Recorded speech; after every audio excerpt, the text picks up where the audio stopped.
na kindumbwe ndumbwe cha siasa au politics ukipenda.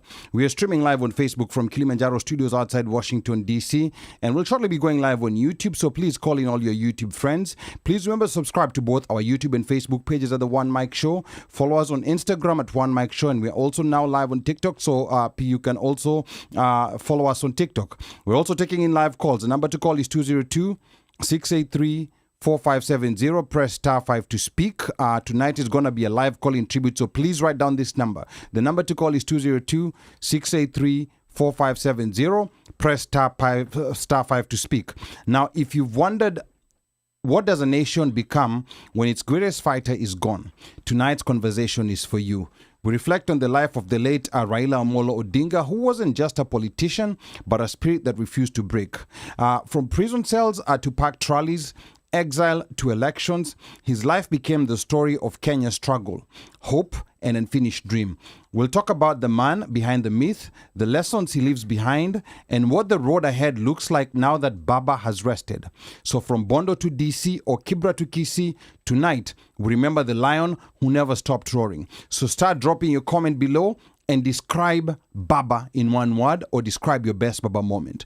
In the comments below, describe Baba in one word, or just describe your best Baba moment. Also, let us know what city, what state, or what country you're joining us from tonight and where you got the news from. Na bila kusahau, tunapokea mziki toka DJ wetu, Machachari, Mleta Habari, DJ Omosh Fire, na tutadunda kule viwanjani na Mika Ot, jezi nambari 7 mgongoni, akiletea habari za michezo. Moja kwa moja toka Kilimanjaro Studios, mimi mtangazaji na mwanahabari wako mpendwa Ali Badawi.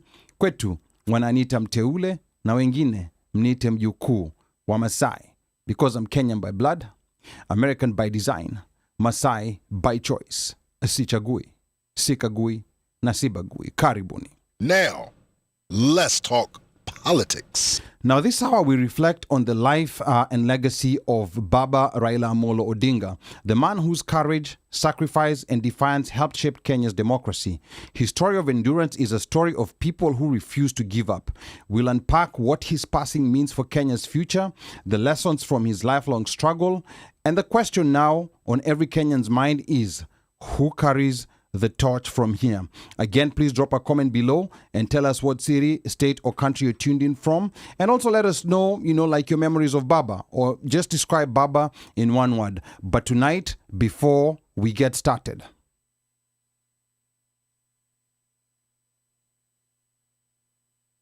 I'm Kanda Bongo man.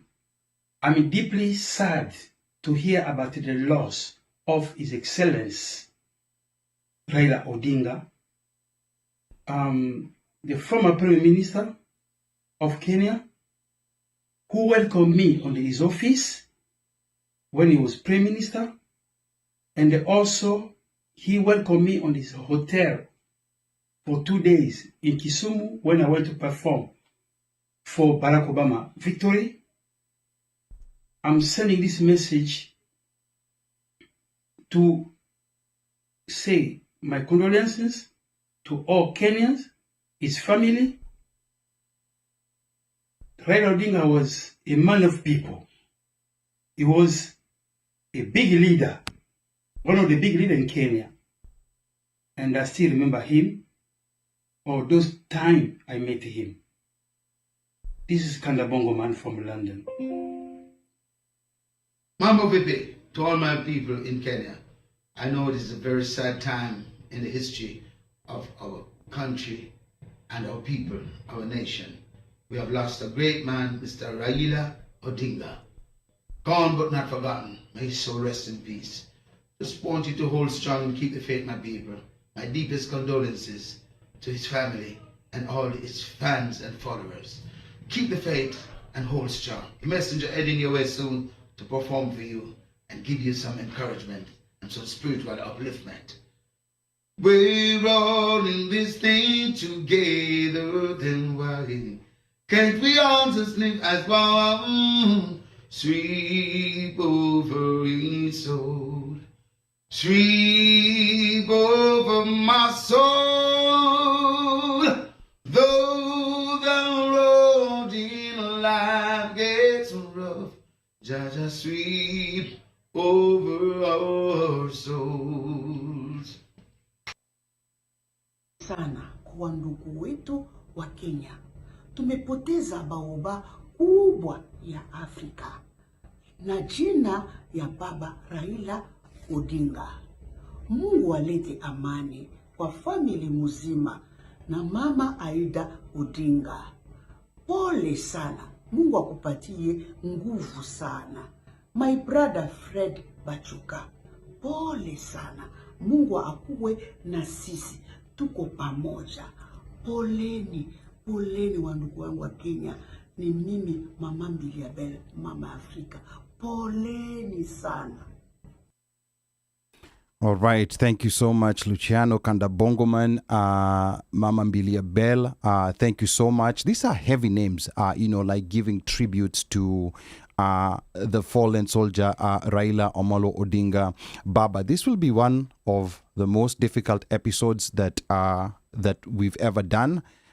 Because it's just one of those episodes where we don't know exactly how things will go. And for those who are out here in the DMV, there is an event tomorrow at the embassy commemorating Baba at 3 p.m. That's 2249 R Street. That's the Kenyan Embassy, Washington, D.C.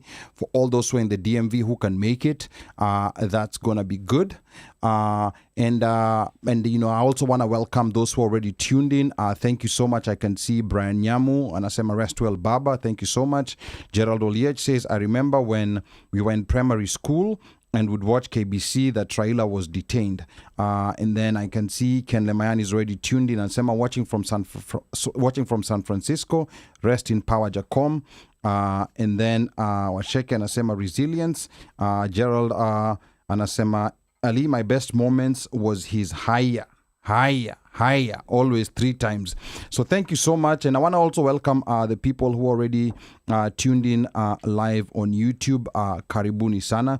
Please make sure you share this to as many people as possible. The number to call is 202-683-4570. Press star 5 to speak. We want to hear from you tonight. But to get us started now, Kenya stands still. A lion has fallen, and a heavy silence hangs not just over the land, but across oceans. From Kisumu to Kiambu, Nairobi to New York, and from Kibra to the Kenyan diaspora watching tonight, a nation is in mourning. This evening, the OneMic Show pauses the noise to remember, reflect, and honor the Right Honorable Raila Amolo Odinga, a man whose courage, resilience, and sacrifice shaped the soul of our nation.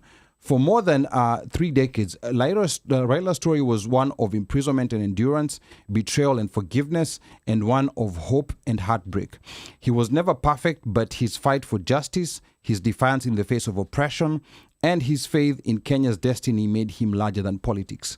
Tonight, his absence feels like a chapter, a closing, and yet the story of his struggle still remains unfinished. Which brings me to the big question of the day. What does Kenya look after Raila? What lessons do we, the sons and daughters of his struggle, carry forward?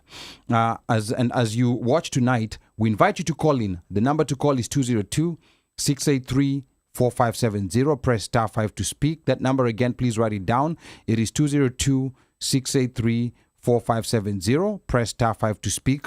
We want you to share your reflections on what Raila meant to your life. Again, the number is 202-683-4570. 4570. Press star 5 to speak. And on panel with me to hold this down are my brothers and partners in crime. I have DJ Omosh Fire, I have Mr. OneMic himself, and I have Mika Och.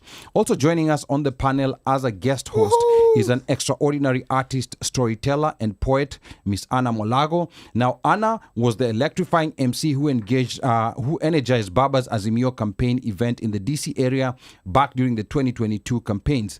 So, Anna, karibu sana to the OneMic Show. Welcome to the OneMic Show. Yes, and I don't know whether your microphone is on. Whispering? She's trying to whisper, but yeah, but just check to see, make sure Anna's microphone is on. no, it's Okay, all right, good. So I'm Anna, so happy to be with you guys. oh, thank you so much. So Anna, karibu sana again. What's your mood been like since receiving the news? Oh wow, honey, you have just started with me, moto, almost. Baptism by fire. Honestly, in the beginning, I had mixed feelings. I was like, immediately you think Baba, then you say, lakini handshake ya mwisho. But then you start listening to people pouring in their, condolences, and, just speaking about how powerful and how he changed. And so it made me go back to what I know of Baba, the man who fought for Kenyans, you can say second liberation, right? And many other things. And I say, you know what? We've lost definitely. This is a mugumo tree that has fallen.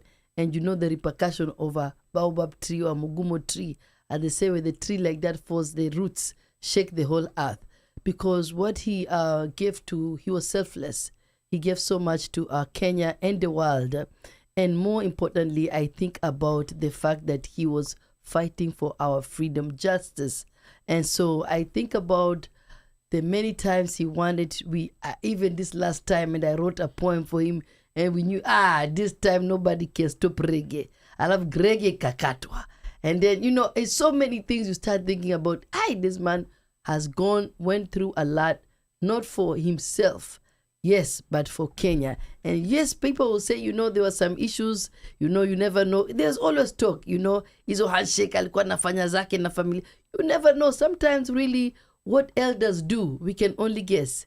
We would need to sit beside them or, kwa miguu yao, watuambie why it happened. And we are actually going to see the reasons for the handshake now that he has passed. Because I really think Kenya will be affected. The impact will be great. Yes, and death is a very sobering event because it allows you to reflect and think soberly. DJ Moshfire, karibu sana. I know this has been very difficult on you. Like we've been on this journey with Baba for a very, very long time. So DJ Moshfire, what has your mood been since you got the news this week? And just tell us generally how you're feeling so far. So thanks, Ali, and also welcome to our audience. Anna, thanks for showing up with us last minute. Unajua normally easy show, suaga tunazipanga even weeks ahead of time, so you kind of know what your timetable is. And this is one of those that you had to adjust with the times. Now, with that being said, Ali, you've asked very many questions within all of that. I think, to me, I'll say any normal Kenyan is affected. The level of being affected or the effect is where probably there's variations. And for me in particular, initially you get the news, you're like, I don't think. Then you're like, Any rumors. Then you're like, no. Then you're like, you have a bad feeling, So it's you feel devastation, you feel loss, you feel sad. Then and you also have your reality that you're the one who is here, you're alive, and this person is now gone. But then you also now start reflecting upon their legacy and or how they have affected you. And I know a lot of us posted, we have pictures with a guy, and then you start trying to roll back and say, okay, when is the first time when I met this guy live, face to face? We are hapa kwa hapa, we are talking, we are, and I'm like, hey, I'm going it's back. It's a long time. And for me, I go back to even my days with his late son, Fidel, here when he was in DMV. And you're like, man, hey, really? We are attached to the hip of this guy. Ata upende usipende, I remember in 2013 when he wrote his book and he had come on a book tour. We are the guys who went there. We got his book. There's a lot of people who probably don't even know he wrote a book, but he did write a book. A big. It's called The Flame of Freedom. I forgot that I was on camera. So this is actually the book. And I actually got it autographed by him. So, but he wrote it in 2013. So what of the autograph? Yeah. Omera, what is? No, this is private, bwana. This is... Omera, I cannot show them. What do you mean, bwana? Kwa kalatas. No. Kasayan took a signature. No, but whom shall we tell? Kuna watu wanaweza kuwa naningoja kule nje wanipige ngeta. Okay. Where will they get it? Yes. It's a rap. Yes. Yeah.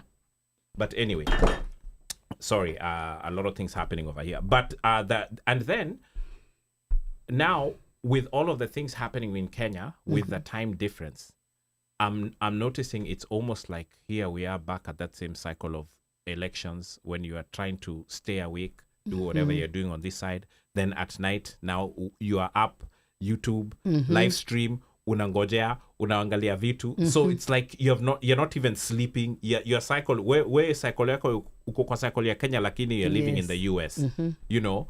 And the reality of all of this is we are yet to feel it, because right now we are going through I would say the mourning and as well as the ceremonial part of it. Then now we start seeing the politics and the policies that end up getting changed because this guy is no longer around. And maybe chaps say those MOUs are no longer being honored. Kaende. Those are some of the realities, and you know we can only speculate. But Yes, we can only what a speculate. great man! We've lost a very, very great man for Kenya, for Africa, and I think, you know, if you sit up and think about it and say, how would you rather have lost this guy? I actually think we probably lost him in the right way, as sad as it sounds. Okay, all right. That's DJ Omosh Fire saying we lost him in the right way and maybe even at the right time. The number to call is 202-683-4570. Press star 5 to speak. It's a live tribute to Baba. And I think we have Mika Och. Mika Och is also available. Mika, you know, like for a brief minute, you know, like just tell us how your mood has been since you received this news and what people out there saying. Mika, karibu sana. Thank you very much, Ali, and I want to welcome everybody who's listening to us today. As you said, it's a somber mood, and to me, I'm usually an early riser, and you know, when you wake up early, if you're an early riser, you usually have a routine that you follow. And that is the one day that I woke up, and instead of usually following my morning routine of just easing myself into my how I start my day, I went to my phone, and the first thing I saw was the news that Baba was no more with us. And I felt angry immediately, like I felt angry. And I felt angry at myself because I'm not just a supporter or a believer of Baba. Somebody who, how can I say, as when I was a student leader in college, Baba was somebody I interacted with a lot, especially during the 2005 referendum. And this is somebody who I believed in his politics based on conversations with him, understanding him and knowing where he came from, and him telling you things that he can never say in open. Like, so you get to understand where this man is coming from with the policies that he is. And in the past few months, I was mad at him. And I was mad at him not because of I felt like he had betrayed me, but I was mad at him in a sense of I didn't understand what he had done. I didn't understand where he came from, and I didn't want to understand where he came from, maybe for my own personal reasons, but I never took that time to get to understand where it is. And I know this is something that could have been solved with an easy conversation, or could have been solved by sitting down, understanding people around, and getting. Even when Sifuna was on the show, I didn't want to listen to Sifuna, so I was angry at myself because of that. But then I told myself, you can't be angry. You can't be angry with a lack of better word in describing an enigma, something that's strange, because this man was strange. This man was somebody who was, people thought they could predict him, but was unpredictable. He is the only politician in that country, and is no longer there. He was the last politician in this country who you could say that he had national unity around him. He was the only person who controlled the party for more than 10 years, and that party had any semblance of national unity, not just tribal based. And this is somebody who, even if you look right now, you went online and you saw the tributes, he's loved by everybody in all communities. So there's somebody who the country loved. There were reasons, and there were people who didn't like or agree with him or hated him, and that's fine. It's normal in life. And even Jesus said that a prophet is hated most at home, and they're revered when they're no longer there. So for me, Ali, my mood has been a changing mood of grieving. You know, in grieving, you cannot control yourself. Mine has been more of a mood of, I'm celebrating him. I'm sad. I'm like, why right now? Why didn't we wait to see what you could have done in the next coming elections? Because we knew you were not going to run. We wanted to see who you're going to endorse, how you're going to push the country. As in, so many answered why, how, when. But for me, I'm like, in my eyes, he died a hero, and he will always be a hero, because if there's anybody who you will have said has done sacrifice, I'm not saying that Baba has been a saint to Kenya, but what he has done to that country, I myself, I know I will never even come to a tenth of what he's done. And a lot of us who criticize him or praise him, or I can say that no other Kenyan will do for Kenya even a quarter of what Baba has done for Kenya. So for me, it's a period of mixed feelings. Sometimes I'm celebrating him, sometimes I'm hurting, but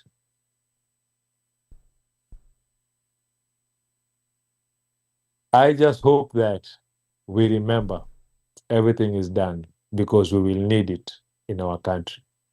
We used to depend on him to fight for us. Now we have nobody. It's up to us. We just hope we remember. Okay, asante sana Mika. You know, like very profound statements coming from Mika. And everybody is very sad with the demise of Baba. And we're looking to hear from you. Number to call is 202-683-4570. Press star 5 to speak. You can call in to give your tribute for Baba. You know, going forward, no one knows how things are going to look. He's been one of the constants in Kenyan politics for the last 30 years. We've seen many people come and go, and he's been the one constant factor. He's been the one who's having an influence. And I think we got to a point where we took him for granted, both the ones who loved him and the ones who disliked him. You know, like when he was quiet, you know, like everyone was complaining, oh, why is he not saying anything? And then when he speaks, everyone starts complaining again. Now, I can see why there are Kathy studio. Nasema glad to be here. Welcome. And Dr. Gitawa Irimu is watching from New York. Anasema Gwambo rest in power. Vic is also tuned in. Thank you so much. Now, before we dive deeper tonight, let's take a quick look at where Raila's journey began.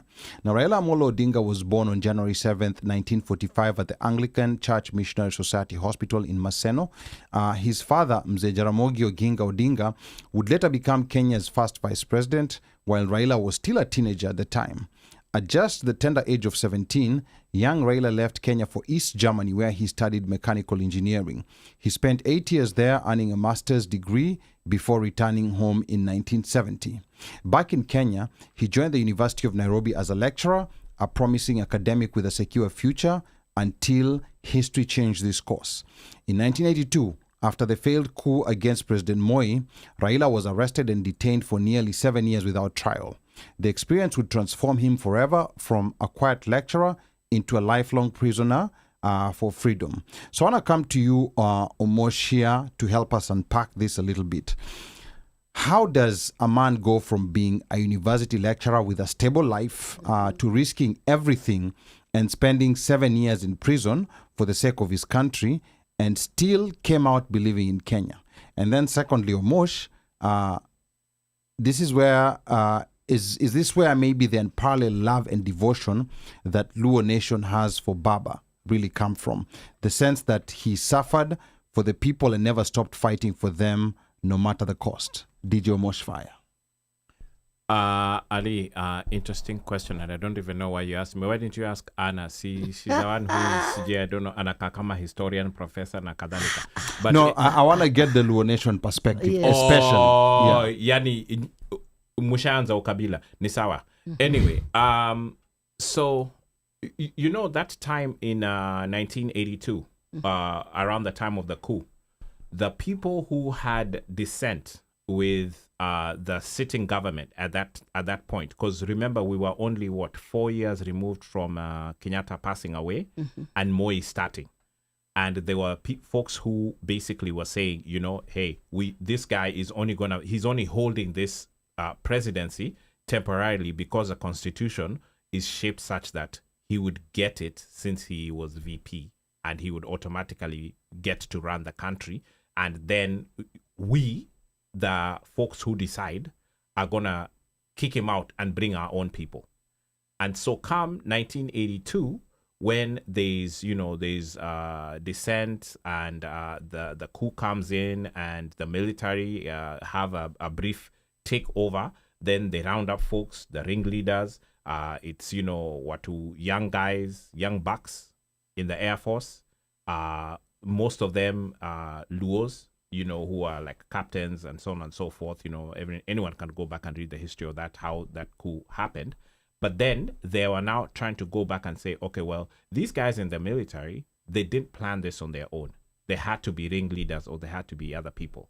And at that time, the folks who were the dissenters, or people who were known to be Moi sycophants or non-Moi people, were lecturers. A lot of them were lecturers or academicians a lot of them happened to be either Luos, or you'd find Kisis in there, like guys like Kina Nyona, and they all had a standard, walikuwa watu wa masharubu. They, if you go back and look at all those, the bearded sisters. Yes, they were bearded. Yeah. They were all professors, or they were lecturers, or some way tied to a university, which at 9 times out of 10 was University of Nairobi, because at that point of time it was pretty much the only university. It was that one, and then Egerton, Kina KU. But at that time, those chaps were coming from there. So, ndio maana unaona, he was collected, he was picked up, he was wekad. And remember, there's also the dissension from his dad. Okay, yeah. Right? Which basically was a trickle-down effect from Kenyatta time, then rolled down into Moi time, and then, they're still, side-eyeing the guy. And then now his son is, is coming in over here on the other side of the fence. So it's like, okay, we'll teach you how these things are done. But then, Omosh, Go ahead. Yes. The thing is, that what most people don't realize is that when he came back from Germany, he came back as a lecturer and as a teacher, and he was teaching. Yes. And what they actually arrested him in conjunction with the coup is because he had gone out of Kenya. He had gone to Germany and seen a different kind of politics, and ventured into Russia and understood a different kind of politics apart from the democracy the British had brought in. And that is what the Kenyans were practicing. And most of their teaching was going to also university students. So they held him for radicalization of the students. And during the 82 coup, there were a lot of students who were arrested, including the current senator. Is it for Nyamiro Kisi? What's his name? Onyonka. Onyonka, Onyonka, Kisi senator. Yeah, Onyonka, yeah. Then we remember guys like Kina Mushira. There were a bunch of student leaders who actually died at that particular time, during that time. And it became a continuation of when you see, that's what I say, when we saw the Gen Z uprising happening in Kenya recently, this comes back from when these guys came back as lecturers and as teachers, when they started teaching these university students, and we saw that a lot of Kenya revolutionism has actually started from universities yes. spreading down to younger people and going on. So it's a thing that has been there for years. And if we go back to when most of us started now, we're old enough to understand politics, and we go to things like Saba Saba, which were a majority young people, university students talking to other people, other young youths in the estate with them, how operation is, how they don't see a future for their country, and it spread like wildfire. So he was, a lot of people, when they hear about Raila being arrested during the coup, they usually think like he was a coup organizer, or he was one of the people who were like, we're going to we're planning with this military guy. No, the coup came from the military itself. The guy was just a dreamer who was teaching a different kind of politics to people, and he was caught up in that melee. And as Omosh insinuated, ikiendelea pamoja na the sins of his father. And we all know the sins of his father were actually not sins, but actually were more of a corruption of the British intelligence guys who decided that if we put a tribal drift between the two main tribes in Kenya who are leading together, there will always be conflict for us to manipulate whoever is leading the country at that particular time. Back to you in the studio. Oh, thank you so much. Thank you so much, Mika, for all those details. And these are the small details that are very important because there's a lot of misinformation and propaganda out there, especially about his involvement in the coup. And I think with death comes a soberness, and I can already see some of it. I have Kenyan Jui here. First, Doreen Florence asked us to remind people about his career at the Kenya Bureau of Standards. Thank you so much for that reminder, Doreen Florence. And then Kenyan Jui says, not Kenya Bus Services. Yeah, I know it's considered an African to speak critically of the dead, and I do feel for his family. He was human and a fellow Kenyan, but I have mixed feelings about his passing. He was an important political figure, much needed opposition voice, and the longest serving political detainee under Moi. Still, we can't ignore that he led a failed coup and played a central role in the 2007 violence. That's a fact. Let's see how history chooses to judge him. Kenyan Jui, this is where we are gonna correct you, unfortunately. And you know, the good thing about death equalizes humans because there's soberness. So remember, you know, like we're gonna be talking about some of the narratives that had been created around him. Remember this issue about coup, it never used to pop up until when he started running for president, until when he started becoming a threat to power. That's when this narrative started popping up. Like Mika said, this coup came from the military. There was a lot of lecturers in universities who were teaching different ideas. He had gone to university in East Germany, which was communist at the time, had socialist systems. So they were teaching such things. So when the coup came in, Moi's government went into panic and they arrested anybody and everybody who seemed to be... Actually, senior Luos. Yeah. If you're a senior Luo in government and you had not pledged allegiance, you're arrested. Yes, you know, so... Actually, it was not just senior Luos. Let's correct something about the coup. Most people say that, most people actually don't understand that the leading generals who actually wanted to dethrone Moi were not Luos. Yeah. They were Kikuyu. Yeah. Okay, yeah. But the guy who was executed, the famous guy who was executed Ochuka, for the coup was Ochuka. And I think that's part of what people know. And I think that's why it's important to, you know, now like in soberness, study this history. This history is now available online. So people should just take their time. You know, like we've been given a God-given gap. You know, like we had the Gen Z revolt last year. And now with the death of Raila, as sad as it is, I think it's also a moment for introspection. Let us forget about these narratives that people keep throwing out. We have all kinds of tools available to us, even to those who do not want to read a full book.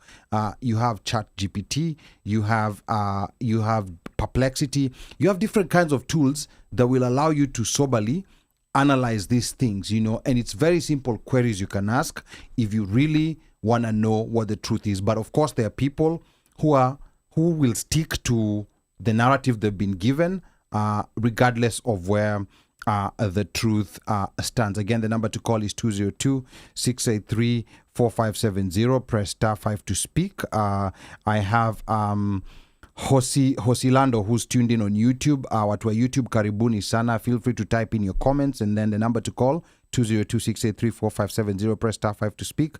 Hosilando says, sad day for Kenya. The last time I felt the sting of a politician dying is when Kenneth Matiba died. You always wonder what if. I am forever grateful for Raila fighting for devolution. That was timely. May Baba rest in power. His legacy will never die. Thank you so much, Hosilando, for that comment. And then, Kenyan Juya is saying, even he never denied that. Let's allow history to judge him fully for the good and the bad. Let us stick to the facts and not inject sentimental views in his autobiography. The Flame of Freedom, he states that he played only a peripheral role in the attempted coup and stresses that his efforts about educating and mobilizing people rather than using violence. Kenyanju, I'm going to tell you something, because clearly you're among the people who, will stick to the narrative that has been given. I will tell you something. Tonight, we are not. This is not a night where we're looking to debate or we're looking to say who was right or who was wrong. This information is readily out there, so it's okay. You can believe, what you want to believe.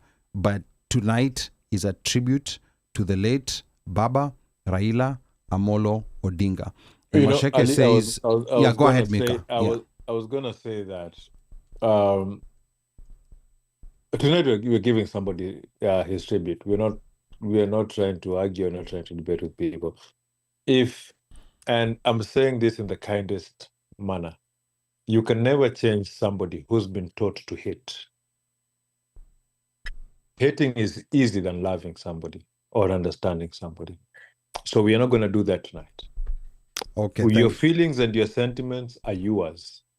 If you feel like you hold a certain feelings towards the tribute, what you're doing tonight, we can kindly ask you to stay out. If you can't post a tribute, we are not doing that discussion today. We'll have that show later on if we want to have that show. But what you're not doing today, we're not going to have a back and forth and argue with people. It's your belief. It's how it's what you believe in, what you know, what you've grown to know. If you believe Baba ni mchawi mgoroki angefanya utoe longi uvae suruali, hiyo ni yako. We are not handling that today. So thank you so much, Mika, for making it easier for me. Again, Yani Ali, you didn't know how to say that in English. No, I did not say. English is like my third language. And the number to call is 202. So kusema na Kiswahili. Ama you want Anna to translate for you in a... Anna, kwenye ni wapi yuko? Davida. But one thing I wanted to say, even about the situation and why he is speaking, maybe he's passionate about what he's saying, is because no human being is perfect. Correct. And we definitely know that Raila was not perfect. Correct. And he did have his, faults. Yes. So I think he's coming through his own form of understanding and knowledge of what he knows. Okay. So the best thing is, yes, not say, okay, we're not going to have that kind of a show tonight, but, to be open to say that I hear you and those are your sentiments and, we can move on, because I think that's the most important thing. But to come to also talk about Baba, as I was listening to, as an artist, I think about how Baba loved art. Yes. And, and how he actually changed the course of our musical, creativity, especially the people in Kenya, and they were talking about this in another show, and you think about the songs that, he revived just by him being Baba, you understand? And so when I think about his impact, it goes further than politics. I think his impact is also in the cultural aspect of us as Kenyans, celebrating who we are, celebrating our culture, celebrating our ethnicities, because, today he would love nobody can stop reggae. Tomorrow he would love, I am unbogable. The next day he would love, I don't know. So that unification, he brought us together. Yes, for many, maybe through politics, but I think it was the culture, it was the charisma, it was the humor, it was the fact that, he was so resilient, because everybody talks about mtu akiibiwa eninio, umeibiwa kura kama mara ine, and you still come back. I mean, there's something to say about a person like that. I mean, for me, umeniibia mara mbili, forget it. But ameibiwa mara ine, na bado amekuja akashake hand, not only with Ruto but also with Uhuru. You understand? So I think, Baba, that's what I'm saying. I wish there was another book that explained the reason his reasons behind what he did. Yes, interesting. Yes, because seriously, that need to be analyzed, and perhaps people will be interviewed, those who are close to him, to give us the reason of why he did that, because I'm telling you, when during the campaigns, those days when I was Baba Dam, at some point my Baba Dam will fifia. But you hear all kind of stories, you hear Correct. the negatives, you hear, Baba, you did not use, he didn't invest in his campaigns, and if he had invested in his campaign as much as the other people, then he definitely, Baba will be there. Then you hear the story that, these elections are always decided in the UK. So even by the time ata Baba najua tiyo kitu atakosa. Yani, mara you hear, other thing, Baba was cast by his father. He will never be the president. Yani, there are stories and stories and stories to tell. But at the same time, don't look more on the stories, look at the man and the legacy. You understand? Look at the things that he has done to save Kenya from going into deeper violence. You understand? And yet people can say, yeye ndo alileta hizi vita, but yeye pia ndo alistopisha hizi vita. So at the same time, it's I mean, I remember even Kivuitu. Do you remember Kivuitu? Yes. When he was being asked who won the election, He didn't know. Yeah, he said he didn't know. Yeah. And then that's what I remember. Even though I'm not a guru in politics. I remember wakiapisha nani Kibaki usiku. Hata my grandmother was alive. Akakuja akasema, niliona mzee rais akiapishwa usiku. What kind of nonsense is that? If you want fair and square, let us go to the stadium daylight. So you can't say all these things negative about Baba without looking at the other side. That's what I'm saying. So we have to really be open. Anna, the interesting thing is that the judgments that people used to make on Baba, like for example, like 2007 violence. Yeah. That's one of the narratives that he's the sole reason why there was violence in 2007. Yet you had the theater of violence one was in Rift Valley, and you had another one coming from also from Mungiki, also within within Rift Valley. However, you never see these same people who like labeling this on Baba, talk about their leaders who also had gangs, who were paying gangs and doing this. They will not say the same thing. Another thing that also was also a narrative was that one for Kibra. This guy has been MP for this area for so long, but these guys are still poor. But these same people will never say the same thing about Othaya.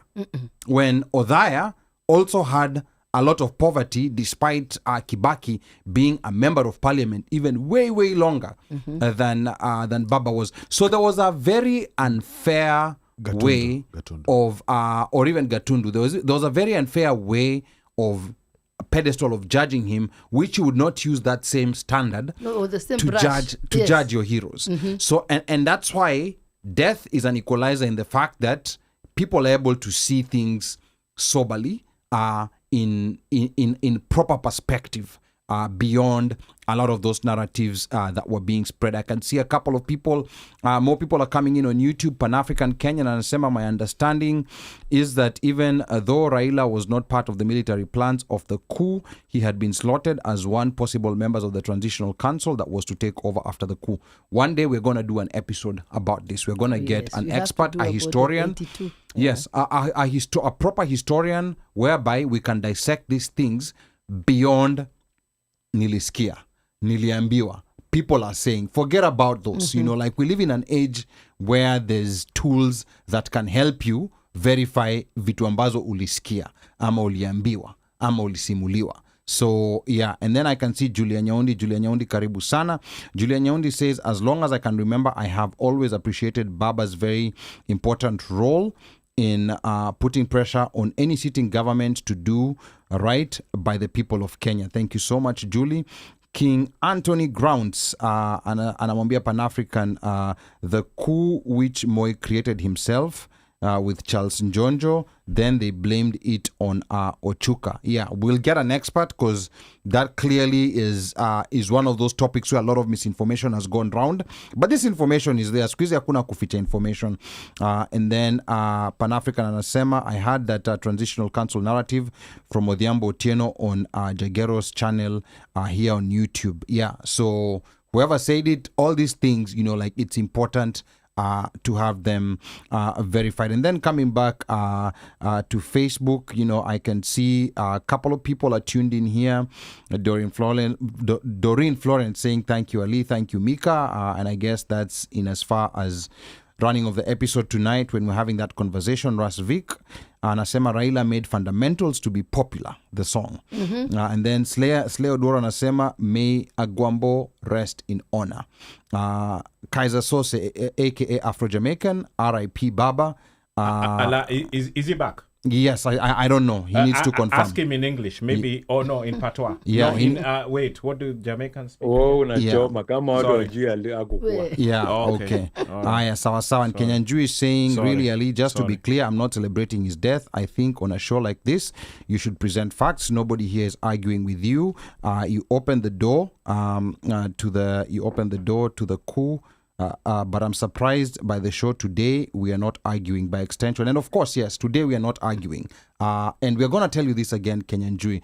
I know we love these arguments back and forth, and we have episodes where we do that. And like I said, this one for the coup, you know, like today we can agree to disagree. We are going to have an episode where we will go into detail about what really happened, what didn't happen, what is narrative, what is fact, and what is ABC. So thank you so much. And then Afro-Jamaican says, I am back. So thank you so much. Again, the number to call is 202-683-4570. Press *5 to speak. I want to come back to you again, DJ Mosh Fire. And we need people to call, right? Yes. We need people to call. Yes, Please call and give us a tribute. You know, like this is the only opportunity. Say the number slow. I think they complain unasemanga that haraka sana. Ali anakimbia ni kama anatoka nini. Hebu sema polepole kwa yule ambaye anataka kusikiliza na kupiga simu. Okay, nambari ni 202 457 202. Sasa angalia mpaka amefanya ni sao namba. Unaona hata Waswahili hata hizo 20 hawaelewi. Sema polepole kwa Kiswahili na kwa Kiingereza. Namba ni 202 683 4570. 202-683-4570. Press *5 to speak. Yeah, Kiswahili hakuna mtu alishika. All right. Sawa. 202-683-4570. Press *5 to speak. Press *5 to speak. Press *5 to speak. *5. *5, yes. Sawa. Okay. Bonyeza nyota 5. Okay. All right. Yeah, so I want to come back to you, Omosh. And yes. And here Washeke is saying the blame for 2007 violence lies squarely on Kibaki. These are things that I think after a while we're going to have an episode for the 1982 coup, the 2007 violence. Yes. We will have those. Then we can have you know, like proper discussions about what actually happened and what didn't happen. Yes. But I want to come back to you, Mosh. We want to move a little bit. After Raila was finally released from prison, he wasted no time stepping into the political arena. In 1992, He contested the Lang'ata parliamentary seat under Ford Kenya and went on to defeat the 3-term KANU incumbent Philip Liki, who, by the way, was the brother to the late conservationist Dr. Richard Liki.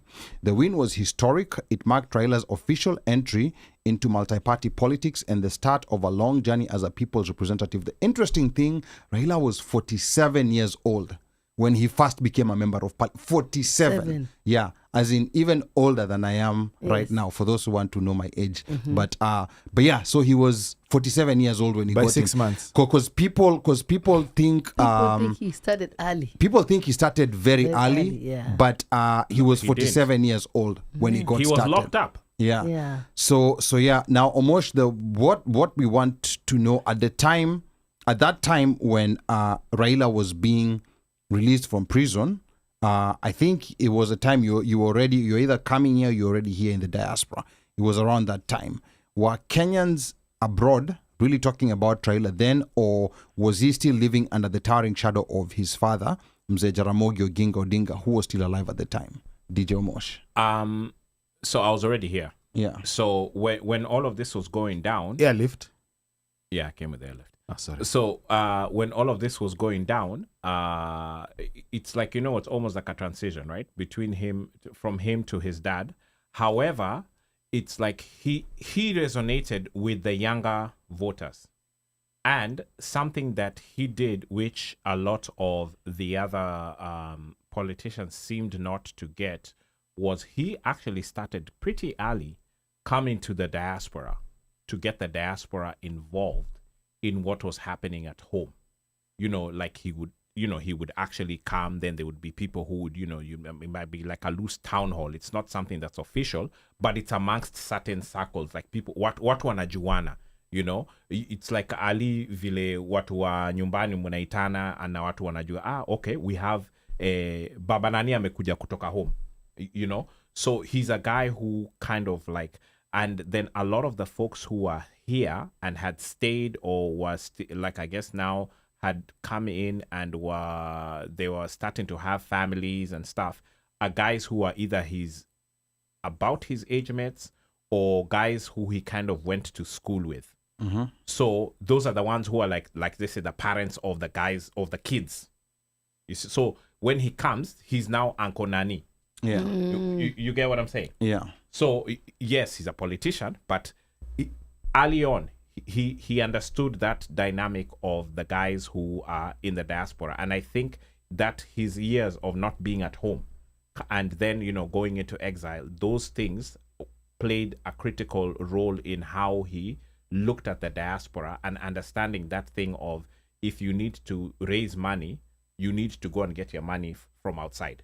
Because those guys, you can sit down, have a conversation with them, and they will give you the money. Because he was a diaspora guy. Okay, you see, that's quite interesting. Yeah. So that was the difference then. And then at some point, then now, of course, now we see how things have morphed years later with everybody who is campaigning. They all come here now, right? Yeah. Obviously, they've understood the game that this money, and we have a discretionary monies, and we would throw you a loose 20 or 30, which goes a longer way than 100 bob from somebody in Kenya, quote unquote, for lack of a better word. But again, he's one of those jamas who pretty early on understood how to deal with the diaspora and had lots of friends in the diaspora who kind of related with him on a one-on-one basis, and then also as a politician. So let me ask a question. So after he was jailed for 7 years, when he was released, did he go to exile, or he stayed in Kenya? No, he went to exile. He came out, then he went to, was it Norway? Ali Hepa. Yeah. Ali Hepa. Hepa, okay. Yeah, it's those things you're told, hey boss, hapa usipotoka. Because he was actually rearrested at some point. Yeah. Yes. He was rearrested and then released again now before he got into campaign mode after what was that called? Section 2A was repealed. Multipartyism was allowed. The other parties were formed and people started campaigning on different parties. Actually, interesting. When was Section 2A repealed? It was 91. Yes. 91. Yes, So it was 1991. When was the Norway thing? Way before. It was before. I think he was before. released around 89. And 89 how is long when did he was stay in released. Norway? It's up or maybe Omosh. Let us know. I think I'll check, but I don't think he stayed there long. Maybe 2 Yeah. years. Or something What made like him that. confident to come back? Because I think the repeal. Moi was still the president. Yes. The Correct. repeal of 2A. Correct, but now you can campaign. No. And it's not only him. Kuna watu wengi. You know, Yeah. ukiwa mtu moja unatolewa peke yako. Yes. Yeah. Lakini watu wako wengi. Wengi, Yeah. yeah. Guys were You many. know, I you know, personally... the majority of the university students who were jailed at that particular time ended up in other countries, because it was the point even when they were freed, when they filed an annul prosecute and they were freed, most of them couldn't be hired. Most of them couldn't be given their graduation papers. So it was a matter of you figuring out how are you going to help yourself. And that was life in another country. You're not going to jail, but you're never going to be anything for yourself. Mm-hmm. So that is why most of them came to here and other countries. Now, when multipartyism was allowed, those who had political ambition went back to the country, went back to Kenya, and they were able to join the different multi-parties, and they forged and worked with those. You know, when the government was arresting, they didn't arrest everybody. So they worked with those who were back in the country and who had forged careers for themselves, maybe in law and other areas, and they were able to start their political careers. So it was not a matter of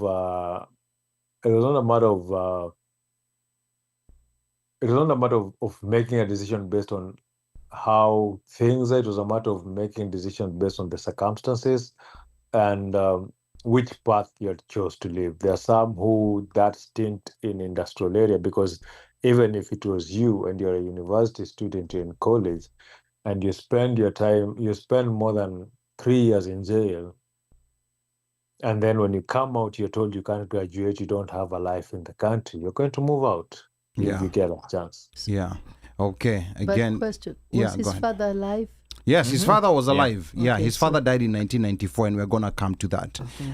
Yeah, and I was actually saying, I remember my first encounter with Raila Odinga. I remember things very vividly. I was 11 years old.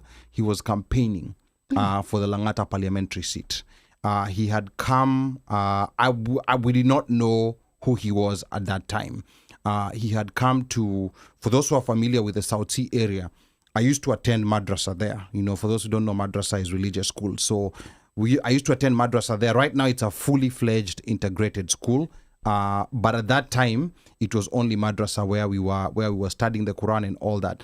So Raila actually came, and if my memory serves me right, I think he was accompanied by the late Bamariz, who was also a politician.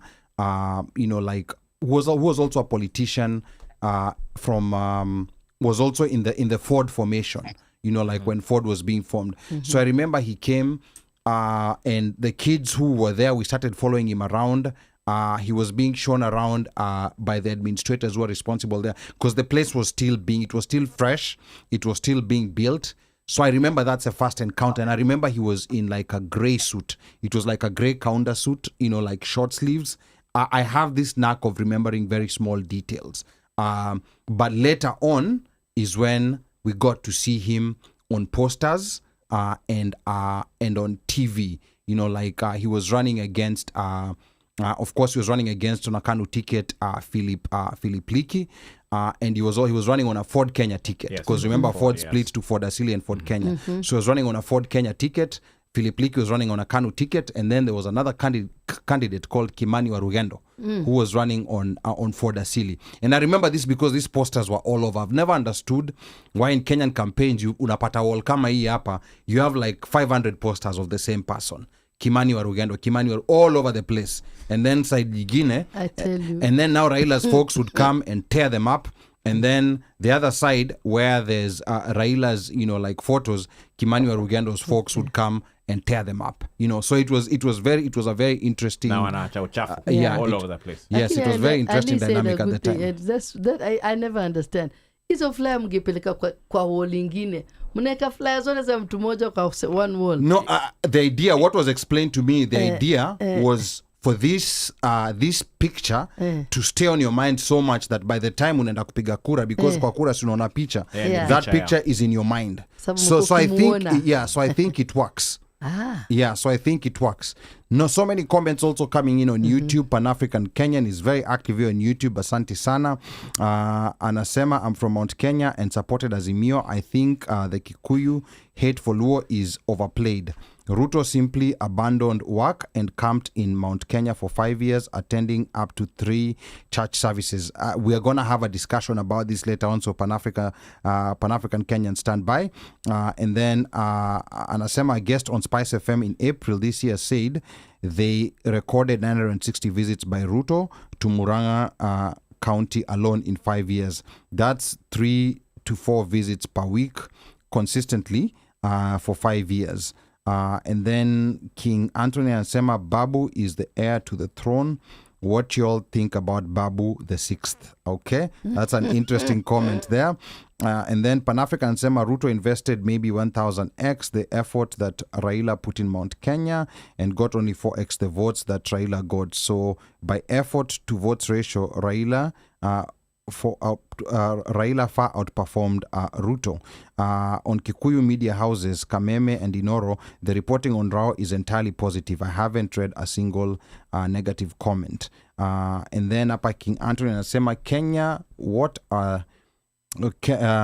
is asking Pan-African, what are their thoughts on Gachagua, though? The guy is a poison that Kenya needs to rid itself from. He's stuck in 1922 or something. Wow. Very, very primitive. Okay, so a back and forth there between King Arthur and Pan-African. And then just quickly jumping back to Facebook to see, what people are saying here on Facebook. I know Facebook has also been a little bit active here and there.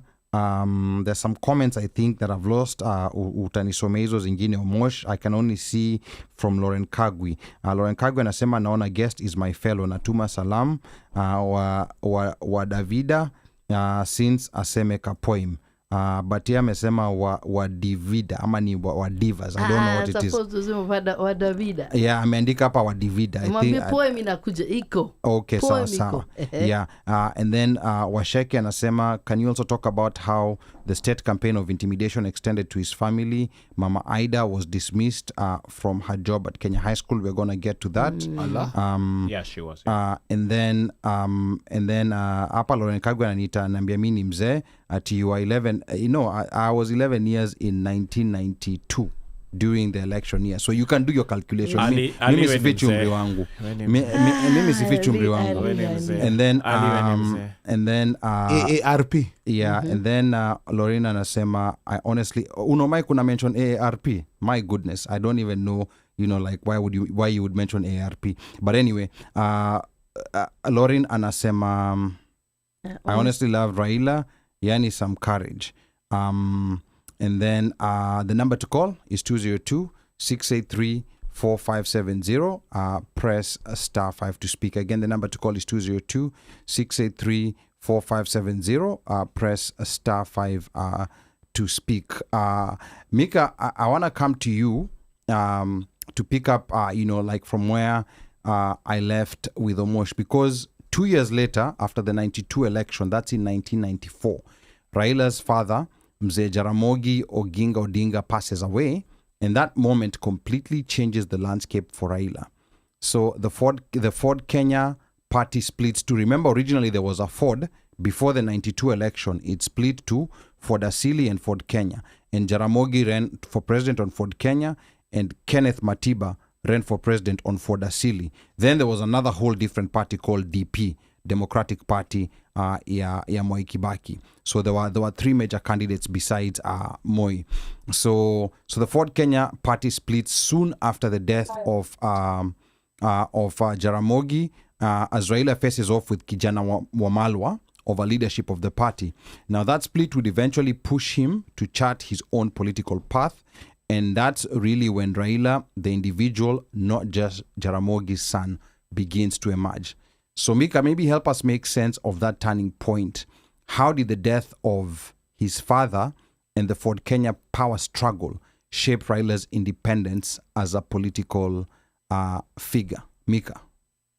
Thank you, Lee. You know, one of the things that most people don't understand is that as much as as most people don't understand about Jaramogi, not even Raila Jaramogi, most people don't understand about Jaramogi was that Jaramogi was more of a democratic person who believed in principles and agreements on what they've been signed on. And Fort Kenya had a hierarchy. As much as Raila was Jaramogi's son, Raila was just a member of Fort Kenya. He wasn't the one who was supposed to come in. And remember, even Wamalwa wasn't the one who was supposed to come in. The person who was supposed to come in was Masinde Muliro, who passed away. So Wamalwa came in and took, who was given the vice chairmanship under Jaramogi. And during that time, for Ford Kenya, what most people don't realize is that the party leaders didn't vote for Raila. They voted for Kijana Wamalwa. And so Raila in himself believed in himself and believed in on his own path as a politician, and he didn't agree with the principles of Kijana Wamalwa and the leadership that Ford Kenya was going to take. So he moved out and formed his own party, NDP, which symbol was a tractor, and which is where his nickname Tinga came from. And when he formed NDP and he ran for presidency, in that first, was it 1997 elections, he came in fourth, I think. He came in fourth. And people thought of him like, this is just a joker. But what most people don't understand is that Ford Kenya was a very huge party. And Raila breaking out, he took a huge chunk of that party. And Raila, in his visionary state, when he formed NDP, he included people from other tribes into his party. As much as he knew he had the support from his people, from Luo Nyanza, he included other people in his structure of his party of NDP to come from other tribes, in knowing that he's going to strengthen that party and grow with it. And in his quest of strengthening that party and working and growing it is when he went and joined KANU. And when he joined KANU, a lot of people are like, okay, Moi is solidifying his base. Moi is doing is adding stuff, as in Moi Moi has taken out a threat that he knew was growing. What most people never realized, and up to today, I myself laugh about it, is that he went in as a Trojan horse.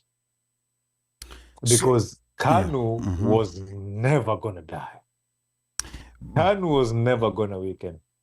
That merger between KANU and NDP, which is supposed to strengthen KANU, is what weakened KANU and killed KANU. Because when Raila left KANU, he left with the soul and heart of KANU. Yeah, he left with so many people. And actually, now Mika, going back, that's a very interesting point in Kenyan history that I think there's a lot of unfamiliarity. And that's why, people need to go beyond narratives, because part of the narrative was Raila was given power by his father, when it was quite the opposite. When the father was alive, he preferred Paul Mwite, he preferred Gitobu Imanyara, he preferred James Orengo. Raila charted his own path after the father died. But now, like Mika brings us to, like a very important intersection.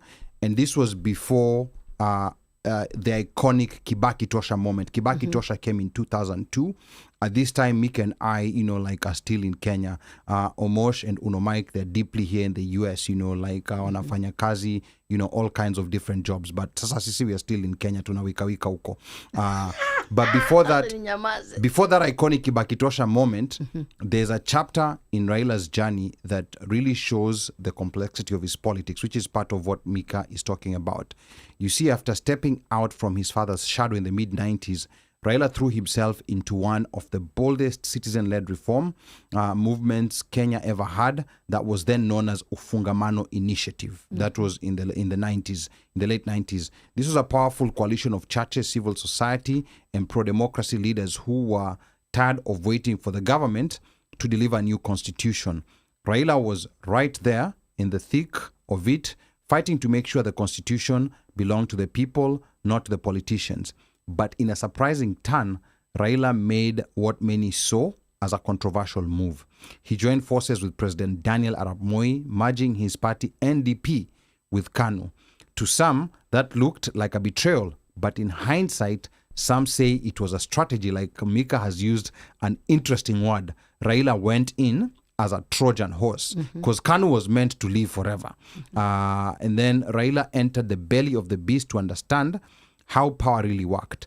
He became the energy minister, learned the inner workings of government, and when the moment came, he knew exactly how to break KANU's grip on Kenya, which brings us to 2002, the day he stood before the nation and declared Kibaki Toshad, a single sentence that ended 40 years of one-party rule and proved that Raila's fight was always about the bigger picture.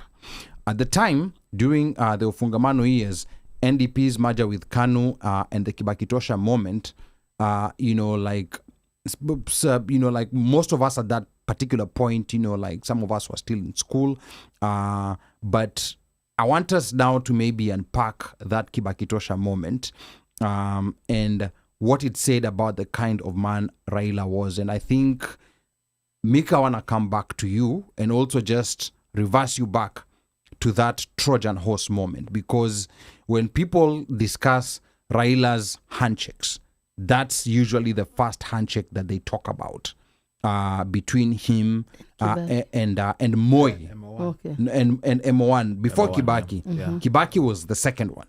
With M1 was the first one. And I think in his death, there's some soberness, because KANU was never meant to go anywhere. In fact, it was very shocking how KANU disintegrated after that delegates conference where Moi told Saitoti, Professor Nyamaza. I don't know whether people remember that moment when he surprised people that he wanted Uhuru Kenyatta to be the KANU candidate.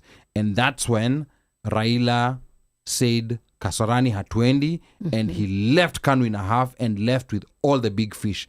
That is when Kalonzo left KANU. That is when Saitoti left KANU. That's when all those... Is that the famous speech? Is that the famous speech of... Joe Nyaga left KANU. Joe Nyaga left KANU too. Joe Nyaga left KANU. Otilo Ayako left KANU.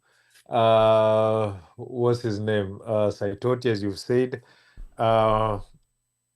Mudavadi left KANU. Mudavadi was half. Madividi. Yeah, actually, no, Madividi did not leave, because remember Madividi was Madividi given... didn't leave, but he was half-half. He was half-half, yes. He was half-half. And Ruto also was half-half, because remember, Ruto was supposed to be the heir. To Uhuru. To M1. Ruto was supposed... Like, if everything would have gone well, Ruto was supposed to be there. And you remember, even if Ruto had left KANU with Raila would have run for president. But because Raila didn't have Ruto, he knew he didn't have the numbers. That's why he went to Kibaki. That's something most people don't realize. But did Ruto have power that time? Ilikuwa time ya Y2K? So, because Ruto angevunja vote ya Wakalenjin. Remember, Ruto worked his way in KANU. Ruto was never appointed. Most people don't realize that Ruto unsat a Moi favorite as MP. Ruben Chesire, Eldoret North. Yes. So Ruto had numbers and clout. That's what most people don't realize. So when Raila couldn't pull out Ruto, that is why he didn't go for presidency. That's why he kept quiet for a long time and then finally said Kibaki Tosha. Now, before he said Kibaki Tosha, there was a controversial moment, because apparently he went and reached a deal. At the time, the late Simeon Nyachae had a political party called Ford People. And Raila had promised Nyachae that he's going to support his presidential bid, because Nyachae also ran for president during that year. So Raila had promised Nyachae that he's gonna go support him, but while Nyachae was waiting, he suddenly was being told that Raila has already gone to that other rally and he has said Kibaki tosha. So game over, and that's how. So what he said is that he left Serena after having an agreement with Nyachae. Yeah. Goes, sees a crowd of people at Uhuru, ingias, and then it is said. Yeah. It is alleged. Mhm. Okay? Yeah. In Miguna's book. Yeah. It is alleged. So Yes. please don't say that. That is what is alleged. Okay. Yes, but in short, like that's the moment. I think that's a moment, like the 2000. That's the moment Kibaki won the 2002 election. Yes. At the point when Raila said Kibaki tosha. So I think for- that's when he won. What I hear was that, so there was a strategy that if Moi put up a Luo guy, this other team, is it PNU? There was no PNU. Not in PNU. 2002. There was There was NAC. DP. DP. There was DP. DP. So they all came There was- together Yeah. under NAC. Under NAC. Yeah. It was NAC. Yeah. So NAC, so it's like they had three options. Like whoever Raila would have, whoever M1 would have put up, they would counter. That's what I was told. So if they put up, if they had put up, If they put up Raila, if he had put up a Luo guy, they would Uh-huh. put up Raila. If they had put up a Western guy, they would have put who was the other strong person in Kijana Wamalo. Kijana. But then you know one Yeah. thing. I mean, Uno, those are the stories that we hear. That when it was pretty much it was a plan such that it doesn't matter who Moi put up. we have our base. Pia, we have hata sisi tunachoma mtu. Yeah. Yeah, tuko na base. Go ahead, Mika. Yeah, Mika had No, something to the say. thing is this: if Moi would have put up Raila, Kanu would have been in power. Simple as that. You remember when Raila said Kibaki tosha, Moi reached out to Kijana Wamalwa. And there was a time that Wamalwa was wavering kidogo karibu aseme aende kwa Uhuru atoke NAC, and then akaambiwa atakuwa vice president akabaki huku kwingine. Oh.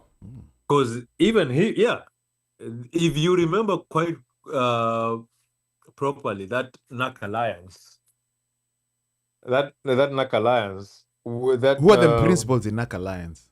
The principal in NAC were at first ilikuwa Ngilu, Kibaki na Wamalwa. Yes. Yeah.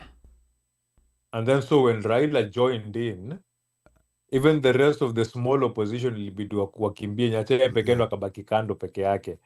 But then, so the thing was, when Raila came in, I think Wamalwa felt some kind of way because they had beef uko Fort Kenya, but there was a point right close to the election when Moi had reached out to Wamalwa and he nearly flipped Wamalwa.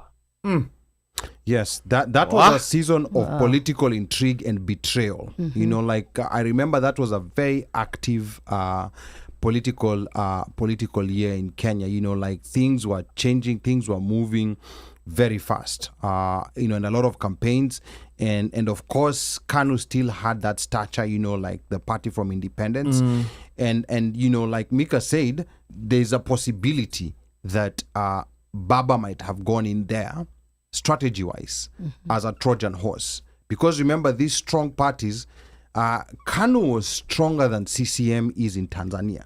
You see how CCM is strong? Yeah. Kanu was stronger than that. It had all the machinery in all parts of Kenya, all the grassroots.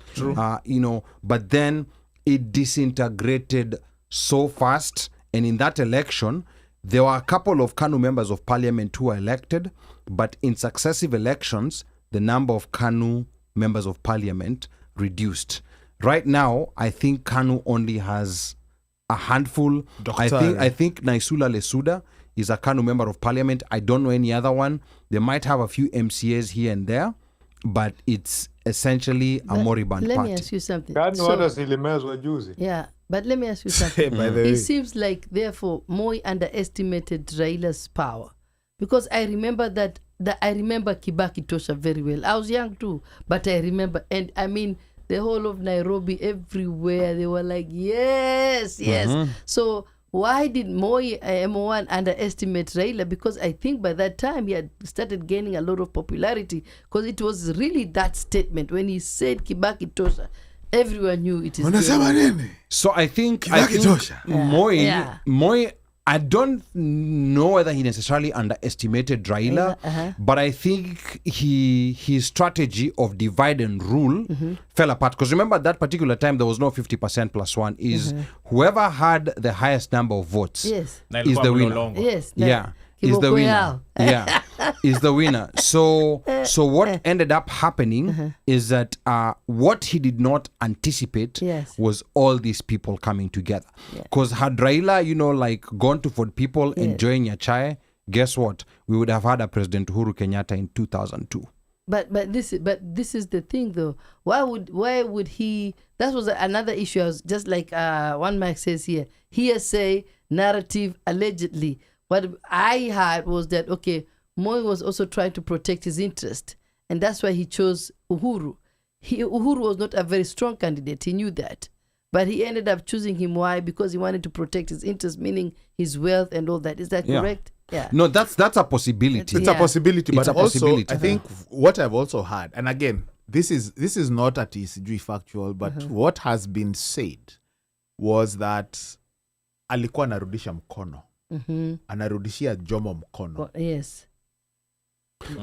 Uno, yeah. also let's think about this politically, right?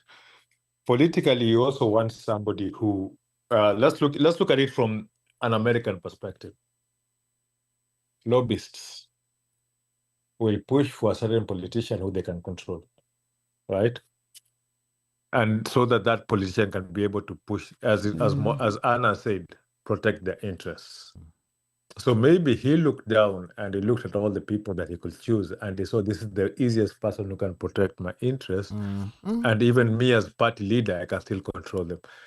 An example is like, for example, if the late Jacom was still alive during next year's election, he wouldn't run.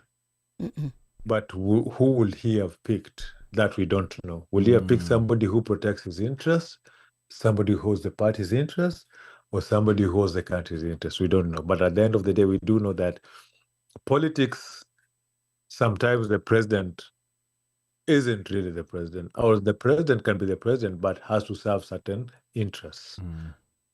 So politically, I think Uhuru was the best person to serve Moi's interests, whatever his interests were after retiring. Yeah, because the selection of Uhuru made George Saitoti come up with that famous statement. There comes a time when you have, to put the country first? Yes. Yes. Okay, yeah, that's when Uhuru was selected. Because because after he was elected, George Saitoti, because in it was sort of assumed it was a toss-up between Saitoti and Raila. Yes. And Raila. And Raila. Yeah. This guy went. Yeah, so He went remember, so remember, left, yeah. like Moi had been winning the elections in the 90s with 30-something%, like 32, 33%. So he knew for sure that that's all that he needed to win, as long as, he can send out, some projects out there and make sure that the opposition is divided and you have your person coming through. In fact, there were people who were accusing, and this is from Mount Kenya, they were accusing Kibaki of being splitter. Of being Moi's project. Moi's project. He split the Kikuyu vote. Had Kibaki not vied, if all the Kikuyus Matiba would voted be for president. Matiba would be the president. Yes. But then again, according to what Lee Njiru, former press secretary of Moi, said, he said the actual project was Matiba. So this is now gets into very confusing territory. Because he said that what happened is that Jaramogi was the leader of Ford and he was the one who was going to run against Moi and Ford. But according to what Kinyanjui said, Linjiru. Linjiru. Yeah, Kinyanjui, Njiru, same difference. But No, yeah. very different. Okay. Kinyanjui was Okay, okay. No, don't do that. Umesema WhatsApp. Don't do that. Umesema WhatsApp. Okay, Don't do that. Okay, Yeah, correction. Don't do that. Correction Don't do taken. that. Correction taken. Yeah. Yeah. Correction taken. So Linjiru said in an interview, I think it was with Dr. Kingori on Dr. Kingori's YouTube Yeah, channel. I think so. Yeah, so he said that what happened is that intelligence had already told Moi, you're unpopular, you're gonna lose. Utashinda hii. Yes, Yeah. so they had to think up of something quick. Matiba was sick in London at the time. So when he came back to the country, they went to the government printers, now Moi's people, and asked them to print Matiba's pictures, Matiba's flyers, nyingi sana, and then go bus people from wherever, and then take all of them to the airport, so that when Matiba comes in, he sees this big crowd of people, Politics. and he's like, yeah, and then anarudi anaenda anaambiwa sasa, unaona, the people actually want you. And you know Matiba's mantra was let the people decide. Yes, So that's when he decided that he's also throwing himself in. In Matiba's defense, he actually got more votes than Jaramogi. You know, like in that 1992 election. Very interesting results. If you look, if you go on Google or Wikipedia and look at the results, very interesting results. So in that the 1992 tours, who was running? Matiba, Jaramogi, Kibaki, and Moi. Moi won. Moi won. Yes. Moi, yeah, of course Moi won. So aliwacheza. Aliwacheza divide water. But Wow. but if you take any two, Yes. between Jaramogi, Kibaki, and Matiba, pick any two. Yes. They had more votes than Moi. Yes. Any two, not even the entire three.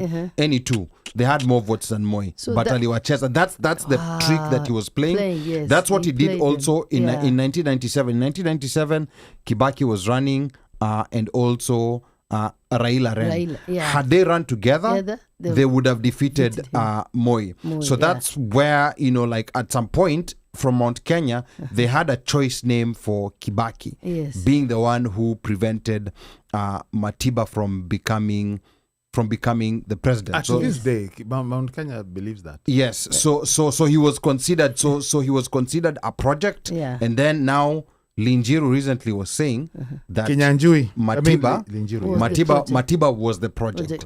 So a lot of confusion, which is why I think it's important to have very good historians Yes, who yes, can who knows. analyze Yes, this that's very true. critically, Yeah. and let people know what exactly happened. So that was Moi's plan. That's why when we got the new constitution, Yes. this new 50% plus one rule was introduced. But then after the question, after the 92, 97, Yeah. now 2002, right? Yes. He didn't run, but he chose more. He chose Uhuru. Uhuru, and that's when they lost. Yes, Yeah. but remember, if you look at the results, Kibaki won at around 59, close to 60%. Yeah. And Uhuru had about 40%. So that 40% was enough. Had one of those principles, like stepped aside, Yes. we would have had a President Uhuru, and we would have had a very strong Kanu. Like after 2002, potentially no new constitution. Potentially we would be like in the situation that Tanzania is in today. Right. Yeah. So basically, Raila played an instrumental role for us to move away from Kanu. Absolutely. I know Yeah. Kenyanjui might disagree with that, but Yeah. absolutely. Yes. Had Raila not said Kibaki Tosha, Yeah. Kanu would have come back to Inge- power, Ingerudi, yes. and they would have, and Kenya's history would be very different. Yes. The number to call, 202 People are afraid of calling, my guy. I don't know. 4570. Are Press you star sure five to speak. that Kusema Yeah. is- umebonyeza kidude? Si mpaka nimetumia hata simu ya huyu mpaka nimetumia- kujaribu Lakini yawa. nafikiri aliende pole pole atisema those were 202 what else?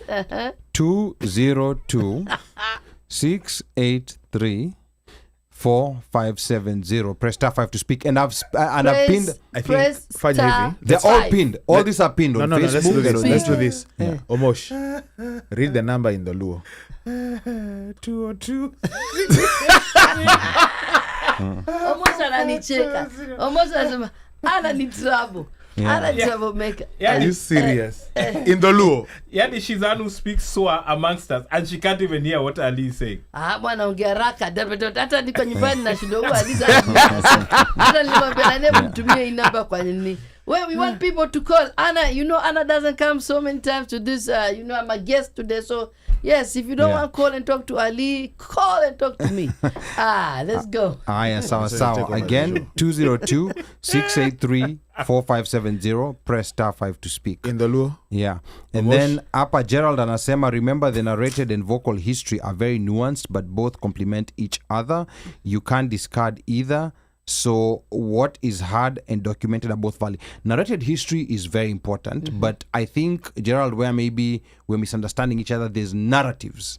There's narrated history and there's narratives. Those are two different things.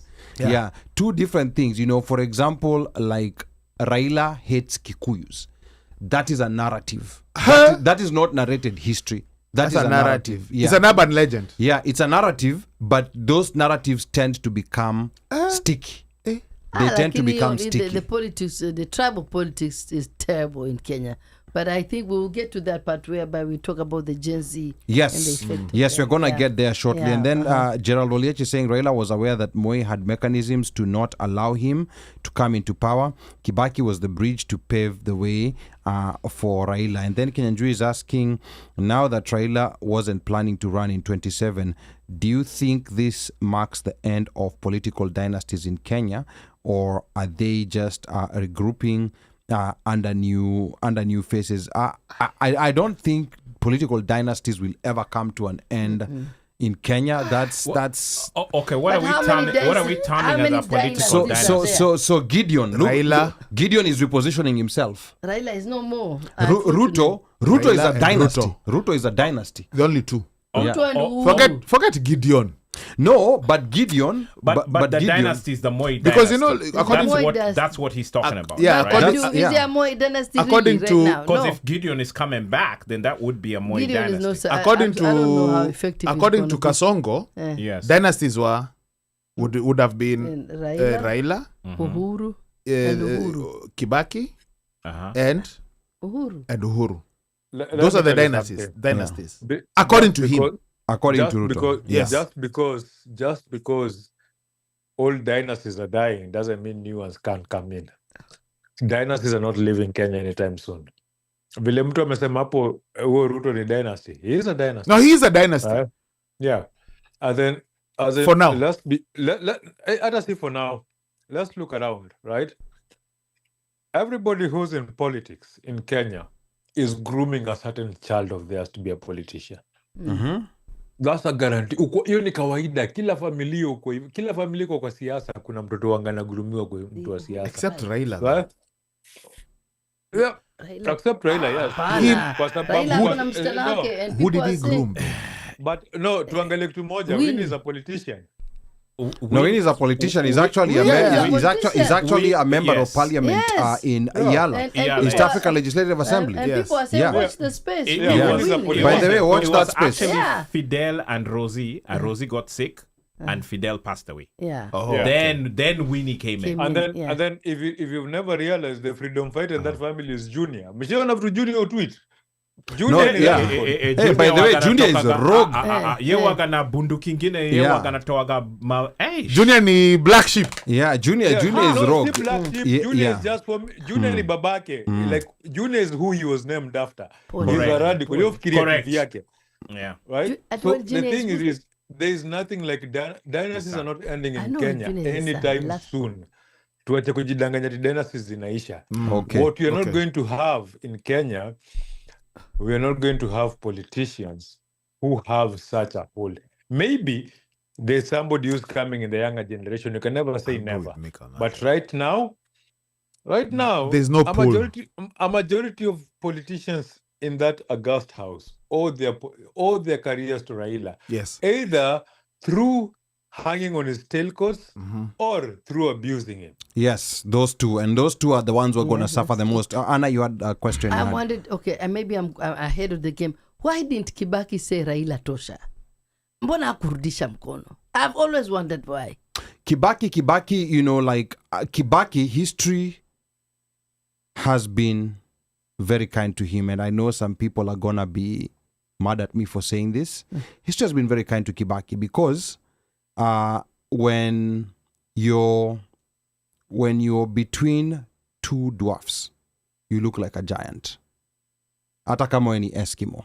So he was between Moi, who had wrecked the economy, and then after him came Uhuru, who also did his own wrecking of Kenya's economy with all the debt that he accumulated over the years. Odious debt. So now Kibaki did a much better job than Moi. First term. There is no doubt about that. But you guys There's- have to there's give, no- you- there's- you there's no doubt about that. You know why? He was an economist. No, No, agreed. no, there's Hatukatai there's hiyo. no doubt about Yes. that. You know, he did a way better job than Moi. You know, even in the second term, you know, like when Raila became prime PM. minister. Yeah. Now and then Uhuru followed. So now when you know, like if you go to Nyakemincha Primary School and you score a C+, you might end up being number 1 in class. That doesn't mean that you had an A grade. So a lot of times Kibaki is given an A grade, but I think there was a couple of things that Kibaki did not do correctly. But First of all, because I know Kibaki came before Uhuru. That's what I'm trying to tell you. Yeah. Why didn't Kibaki say Raila Tosha? Because I'm thinking if Kibaki said that, Yes. then Uhuru would not have won. yes, because Ali, let me handle this. okay, go ahead, Mika. Go ahead, Mika. So Anna, the reason why this is the thing, and I explained it earlier. Remember when they had started campaigning, and so let's go back to Kanu, right? Kanu was looking for a candidate because Moi had decided, I'm retiring, I'm not going anywhere. So Kanu was looking for a candidate, and Kanu took time to get their candidate. And at that particular time, Raila was in Kanu. And so when Raila was in Kanu, he expected to get the nomination. Either him, Saitoti, were the ones who were supposed to get the nomination. But Moi had other plans, and then Uhuru got into the picture, and Uhuru got the nominations. So when Uhuru got the nomination is when Raila pulled out. But when Raila pulled out, already Kibaki had formed an alliance with Ngilu and Kijana Wamalwa, and they had already agreed on a power sharing agreement. Now, the idea here when Raila pulled out was that Raila, if he was running by himself, he couldn't win. He knew that because he didn't pull out enough people. The main people he wanted was Mudavadi and Ruto, mainly Ruto, because if Ruto would have spilled that Rift Valley vote, alikuwa anajua Uhuru na Matiba watasplit vote ya Central. So the rest of the country's vote angekuja na Ruto plus the Rift Valley vote, na vote yenye Raila alikuwa anaenda kupata, alikuwa anajua anaenda kushinda. So it couldn't happen. So Raila knew he didn't have numbers. So when Raila was joining National Alliance of Kenya, NAC, he was joining at a disadvantage because they had already agreed on what they were doing. So when he said Kibaki Tosha, it was more of removing more into power, and then we'll sort out things later. So for him, it was more of joining an already established group that had agreed on. So Raila was supposed to be the kingmaker, whichever direction it had gone. Kibaki, Nyachae, ama Moi, ama Uhuru, he would have made a king. So he chose the king that he thought he could work with better. Okay, and the number to call is 202-683-4570. Press *5 to speak. We have a caller. We have a call. Yes. But Yeah. you all have not answered Yes, my question. we'll get back to that Okay, part we of have a Kibaki call. Tosha. Let's first of all get to the caller, and then we'll... Thank you for calling the OneMic Show. 2151, name and where you're calling from. Welcome. Hiya. Allah? Did you call yourself? Ni wewe ndio ulikuwa umepiga wait. simu. Okay. You called yourself with your number, Okay. but your So- number changed to 215. Okay. All right. So as we figure, as we try to figure that out, just to answer Mwalago's question, This pilot. just to answer Anna's question, Kibaki, he happened to also be, unajua wale watu, people who just, you happen to be in the right place at the right time. But he was politically very indecisive. Hold on. Yeah. Caller, are you there? 2151. Hello? Okay. All right. Yeah. So Press star 5 to speak. Yeah, press star 5 to speak, caller. If you No, the caller is good. The caller is good. Okay. So we're gonna, as we try to figure this out, back to you, Anna. Kibaki was very indecisive politically, and that's a reason why I think, like Washeke here mentioned, and we don't want to get into that debate. Washeke mentioned he was responsible for the 2007 electoral violence. Kibaki mismanaged politics. He did, fairly okay in the economy, but he mismanaged politics. When you're a political leader, you have to properly manage politics. Now, Ruto is on the opposite side. Ruto has overmanaged politics, and he has mismanaged the professionalism. He's on the opposite end. In fact, if there was a lesson that Ruto and Uhuru picked up from the 2007 election, is that a good manifesto, like running a good campaign, will not win you an election. That is the lesson they picked up. Because you see now, when they were campaigning when Uhuru were campaigning, they would come up with these slogans such as analog versus digital, narratives. That's what win elections. And then Ruto later with dynasties, hustlers versus dynasties. Those are the things that win elections, not actual, which is very unfortunate, but that's what they learned. But I think we're now, with the Gen Z revolt, we're getting to another extreme, whereby we are learning that overmanaging the politics will also not necessarily win your election. But then we haven't gotten to 2027, so we do not know that yet. So if Ruto loses, we'll know that this is that Ruto has gotten to the other extreme. So there has to be a good balance. Are we good? Okay, let's see. 2151. Thank you for calling the OneMic Show. Caller, are you there? 2151. Name and where you're calling from. Hello. Can you hear us? Caller. Oh, hold on 1 second. Yeah. Thank you for calling the OneMic Show. 2151. Okay. We cannot hear the caller. So if you're talking, yeah, so I'm assuming maybe the caller is not there. Someone else called so we can make sure that this is working. It's 202-683-4570. Press star 5 to speak. So I think the reason why Kibaki did not say Raila Tosha. Yeah, kurudisha mkono. Maybe I think it's tribal. It's because it could have been tribal. It's arguable, but I think it's also because he's indecisive politically. Also, he wants to be the good guy. He wants to be the good guy. Because also at that time, Uhuru changed the course and went to another party, right? That has always happened in new elections in Kenya. But then remember, before Uhuru solidly became the candidate, for is it DP? he had initially stepped aside for Mudavadi. I don't know whether you remember that morning, that moment where they talked about dream Mandimoni or something like that. Kibaki's preference was Mudavadi. Yes, because he's been perceived as a safe pair of hands.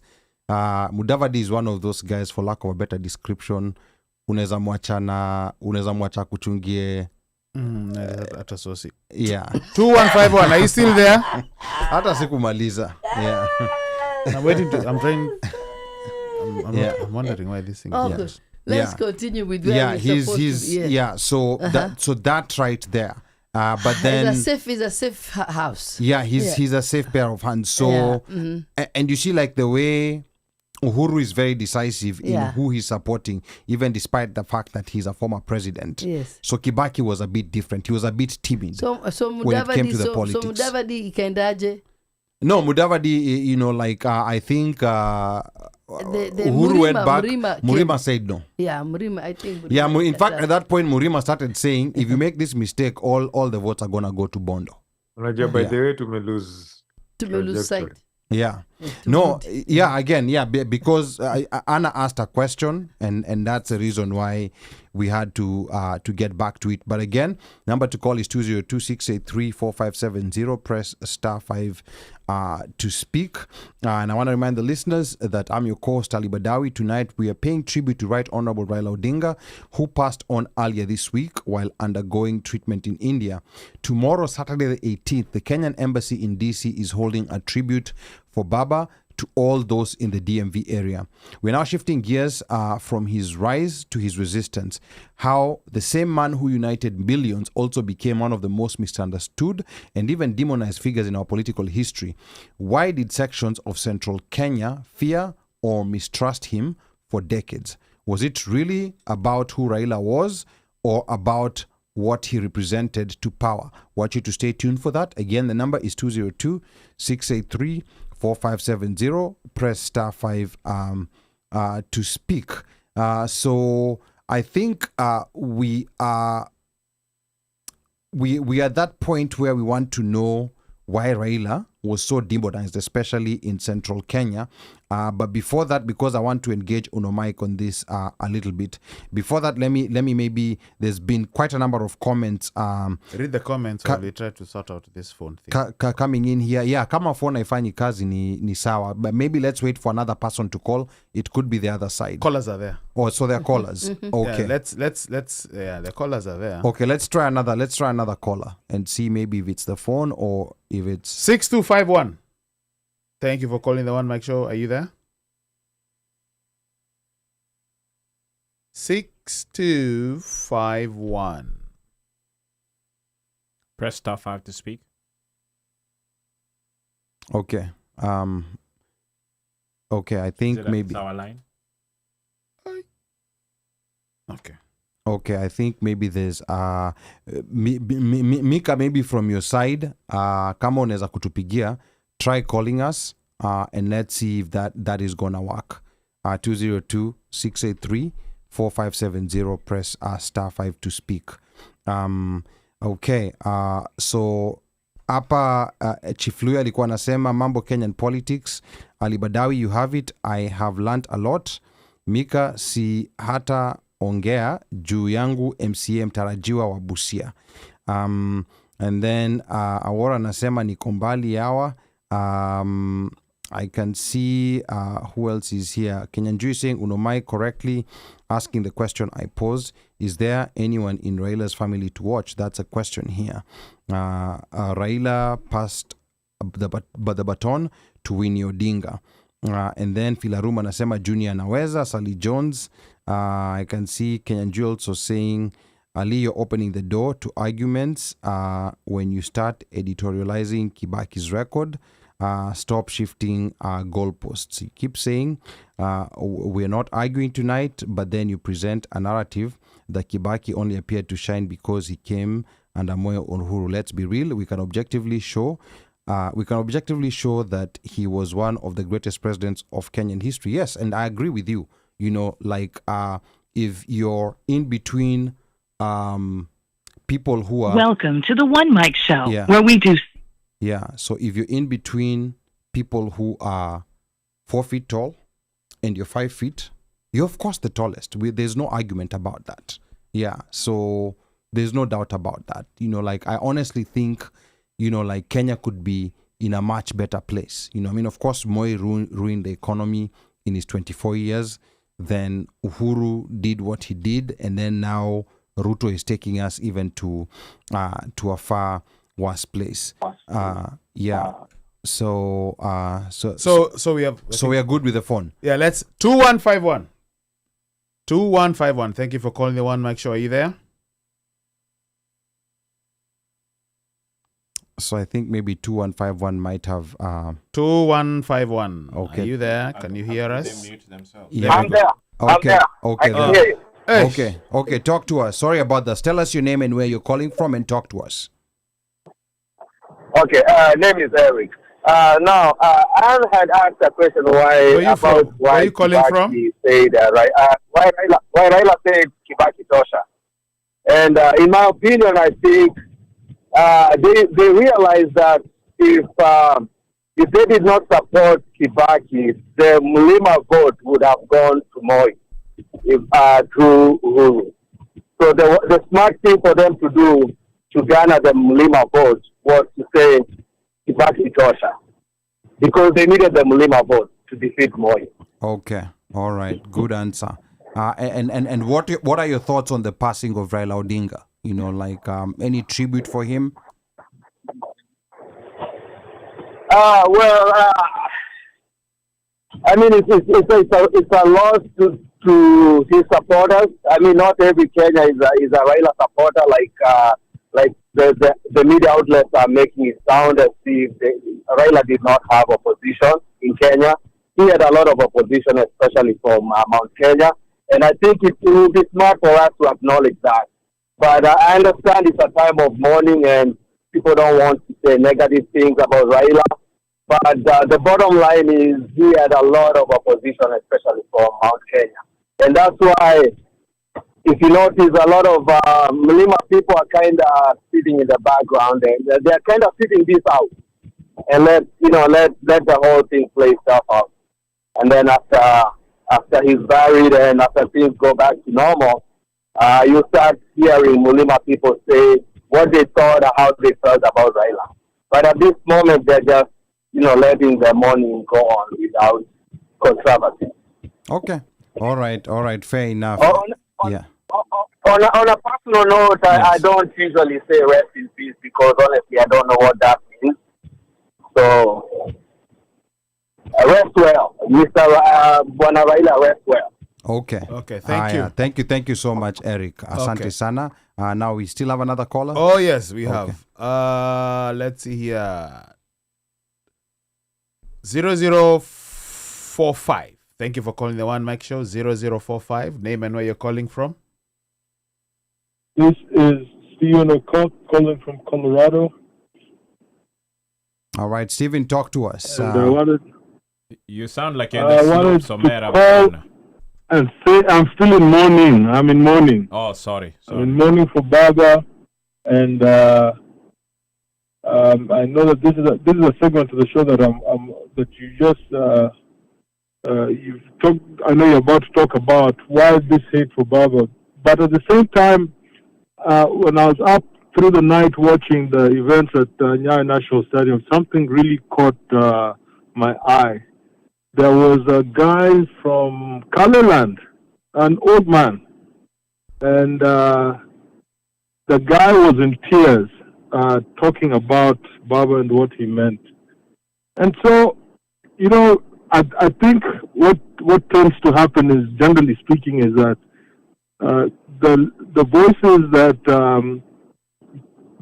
that carry dissent typically tends to be louder than than other voices. Because I'll be hard-pressed to imagine that the multitude of folks who accompanied Baba all the way from the airport to Kasarani, quite a distance, were all Luos, or from the Western Bloc. I think what we're witnessing now is those votes which people always used to say, Baba, you're complaining that your votes are always stolen. Where are those votes? I think what we're seeing on TV is now we're actually seeing the votes that Baba used to have, that he complained were stolen from him. So rest in peace. I'm certain he wasn't perfect and he made many mistakes.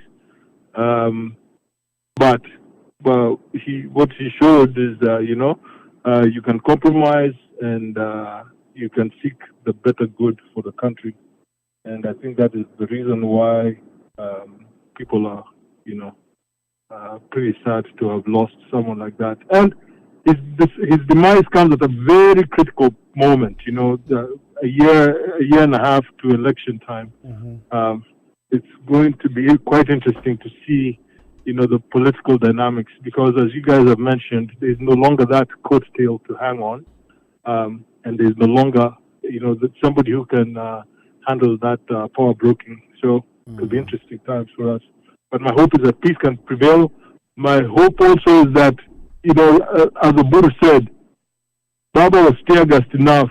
People need to behave tomorrow and also in Bondo so that Baba does not eat tear gas, as he's being laid to rest. So thank you, and I'll continue to listen offline. Okay, thank you, Stephen. Asante, Steve. Thank And you. just to let you guys know that Baba is actually Steve's relative. So he's actually really in mourning. So it's not like, that's actually his relative. Umetoboa siri. Yeah, so Pole Stevo. Pole Tivo. Yeah. Okay. All right. Next. Yes. 1369. Name and where you're calling from.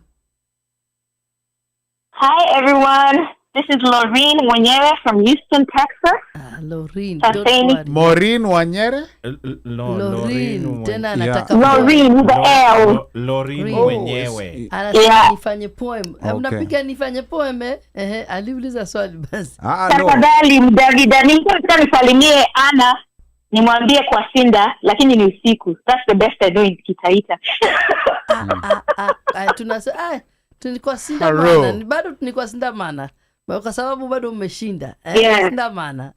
Bado umeshinda. Ni salamu nilikuwa napitisha na niseme I'm honestly saddened by the loss of Raila. He was definitely a true, very courageous hero of our time. I mean, he fought for what he believed was right.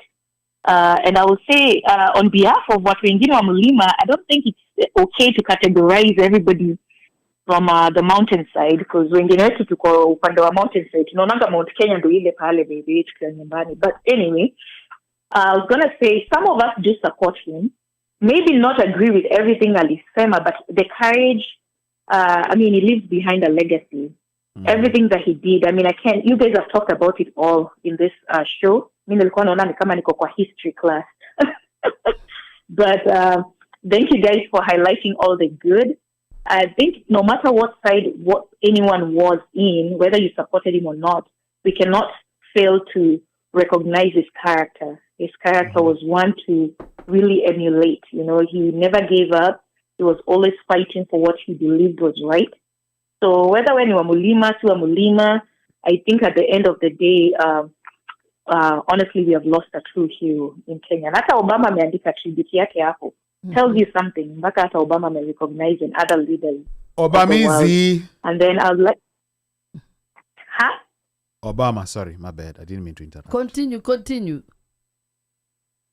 Yeah, so I was just going to say that perspective, and I was going to say, I don't know about you guys in Washington, but I think in Houston, I think we are trying to organize something to just celebrate his life. So we are currently in the works. I hope other cities are doing something as well. This is a big hero in our time. I don't know if we'll ever find another one like that. I don't know about Babu and others, but anyway, at least we can celebrate his legacy, the life. Ni kama Mau warriors, you know. Sometimes kila kitu walikuwa wanafanya watu walikuwa na agree, but at least walijaribu, you know. We can even give him that credit for trying, putting hata kama kuwa president, ni sawa tu, at least alijaribu, you know. And he was always fighting for the rights of the people. Yes, hakuna mtu wako perfect. I mean, kuna politicians wale wako perfect, hakuna. Hata binadamu hakuna. So at the end of the day, we just have to appreciate that. And I pray that the hate goes away. Honestly, it's very sickening. Especially people from the diaspora. It's really sickening. Umetoka Kenya all the way hapa bado unabebana na ukabila. It's just sickening. But anyway, I pray that God afungue roho wale ambao wanabeba watu juu ya tribalism na waangalie outside of that. So asanteni sana for the history class. Na tukunywe maji na Ana patiwe nafasi ya kusema ka poem. You know, to relax. Temperature ishuke kidogo at least. Asanteni. Okay. Thank you, Lauren. We have another caller? Oh, we've got two more callers. Oh, wow. We have 3231. 3231. Thank you for calling the OneMic Show. 3231. Name and where you're calling from. Hi, can you hear me? Loud and clear. Yes, we can hear you. My name is Doreen. I'm calling from Portstown, Pennsylvania. I'm really saddened with the passing of my village mate, Jacom Baba. It's really sad, and I just wanted to give it up to him. The guy has been sick First of all, everything that happened to him during detention, he came out of there with side effects. He's been diabetic, hypertensive, all these things. But the man showed up for his country every single day.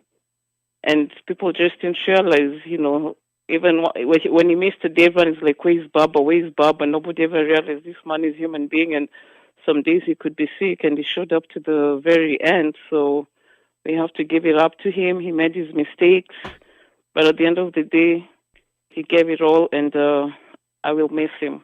I'm really, really sad that he passed away. Okay. Thank you so much. Asante sana. And thank you so much for calling in. Asante sana. We have one more caller. One more call. All right. Asante. 4396. Name and where you're calling from. Valentine from DC or Val. Hey, Val. Uni ule Val moja. Ni ule Val moja. Ni ule moja. Uni ule Val moja. Unafaa kumjua. Oriomwe. Haya, Val from DC, talk to us. Okay, so the question that you asked, or people wanting to answer, I missed the first part of the show, but was about why Kikuyus hate or disliked Raila, or there's this rift between Nyanza and Mount Kenya. And like we know, this all stems back from all the way in the 1950s, right? With the colonialists when they tried to divide all of us, but mostly the two tribes, because they saw a unification of the two tribes will be disastrous. And then we fast forward all the way to Jaramogi Oginga Odinga and the oath that was made by the Mlima people. So when Jomo Kenyatta went to visit Luo Nyanza, and the people over there kind of booed him or threw eggs at him, I don't quite recall. But there was an oath that was made in Mlima that the power will remain in Mlima. But even me growing up, I would always be told, Hatupendi Raila. But no one gives you a reason why in the Mount Kenya region. Again, I'm not going to speak for everybody, but I'm speaking based on what I know. Mm-hmm. Growing up, unaambiwa, hey, you need to hate, we don't like Raila, but hakuna mtu anakupea reason. So that kind of sticks in your mind. So even if he did something that was positive, and you've already been indoctrinated to dislike Raila as a person, and I think also, again, it's because he was Luo. So I think that's why many people from the mountain viewed him as not a friend, but more as an enemy. But if you ask them why they don't like Raila, I don't think there are many people who exactly can tell why they don't like him. They will not.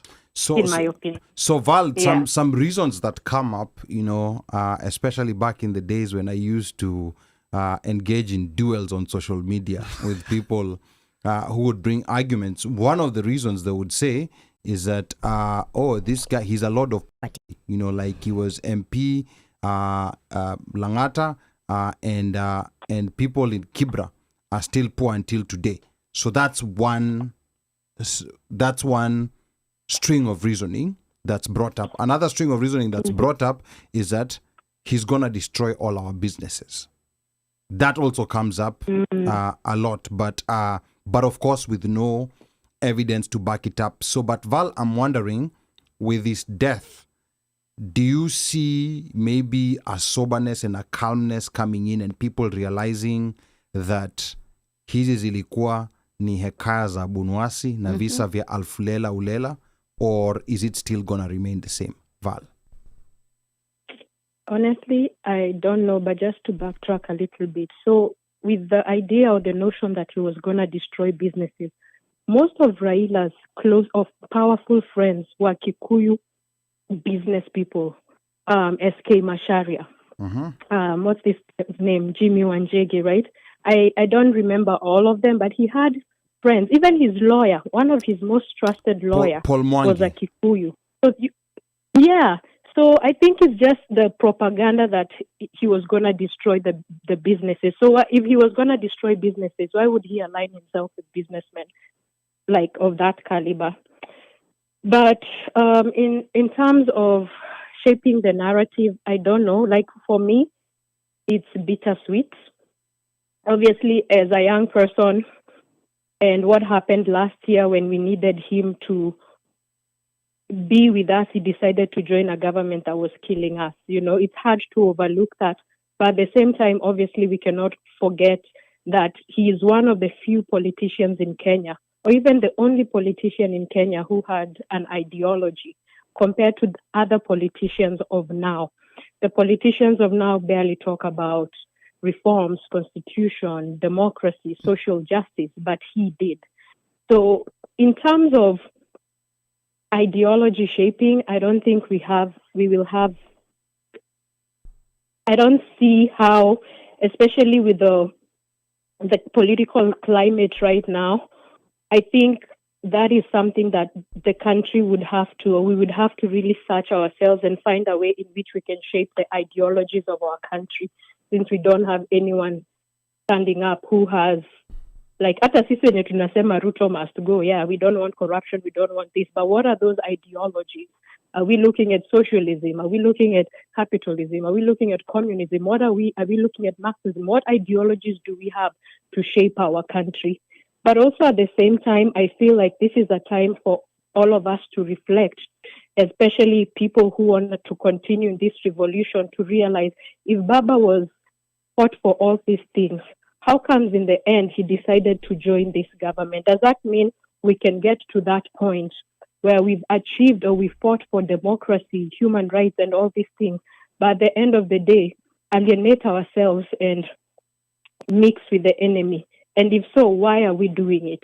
And now this is a moment to reflect on that so that we can so that we can prevent that from happening in the future, and also in like picking our leaders.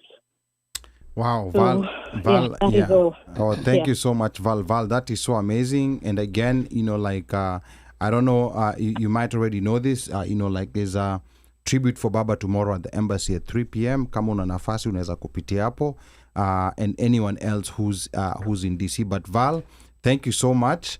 Tutakuleta studio tena one of these Fridays. Now once everything is settled, so that we can analyze that ideology part, because I think a lot of people don't also understand what an ideology is and how it could play a part in shaping, like the politics of a country and the future of a country. So I think that's problematic. People are now used to politics being these very simple slogans like dynasty versus hustler, or like analog versus digital, and then like politicians labeling, branding themselves in a certain way, sijui wamatangi, wamakeki, wamadhwiti, and stuff like that. That is how Kenyan politics is. That's how people are consuming Kenyan politics. And unfortunately, when you talk about ideology, most people, would not know what you're talking about. So Val, thank you so much. Tutaongea baadaye. Anna, you had something you wanted to say. Go ahead. Though. There's another caller. There's another caller? No, that's it. That's it. Okay. All right. So it's interesting that we talked about why there's that kind of hate with the Mrima people, and the aspect of talking about, I don't know, Kibera. I think that's a non-starter. But when we came to the issue of just the fact that who is going to miss, one of the groups that's going to miss Baba the most is the Kikuyu people. I believe that. And I say this because I feel like Baba was compensating, or was doing this handshake to save the country. Remember, when violence happens, it mostly happens within the central and an ethnic group in many aspects, and another ethnic and group. in Rift Valley too. That's also another flashpoint. And so he yes, you can say, okay, he was part of the 2007 violence, but we know that he wasn't the one who said, pull the trigger. We know what happened. There is history to that. So what I'm trying to say is that at the end of it all, yes, even what Val said, we are disappointed for the fact that he did another handshake with Ruto. But look at what the handshake with Uhuru did. Yeah. It steadied the country, and look at this handshake too. It did the same thing. So think about that. What if there was no handshake? We'll still be like a ile botinye aiko steady. So we don't know. We don't know what would have happened. Yes, we can speculate about it, yeah, but we don't know. Yeah, we don't know. But at the same time, I think yes, we hated it. I was one of them. I was like, why? But I think alipoesha moto. And that's what he has done. So now, hakuna mtu wa kupoesha moto. You understand? So moto ukianza sasa, Ikianza imeanza. hakuna fire department. Yes. Unasema I'll tuimbe say ile this. wimbe. Yeah, sasa unasema tuimbe. Anna brings moto a imewaka very, leo. Anna brings a very interesting topic, which most people don't realize it. And don't want to talk about.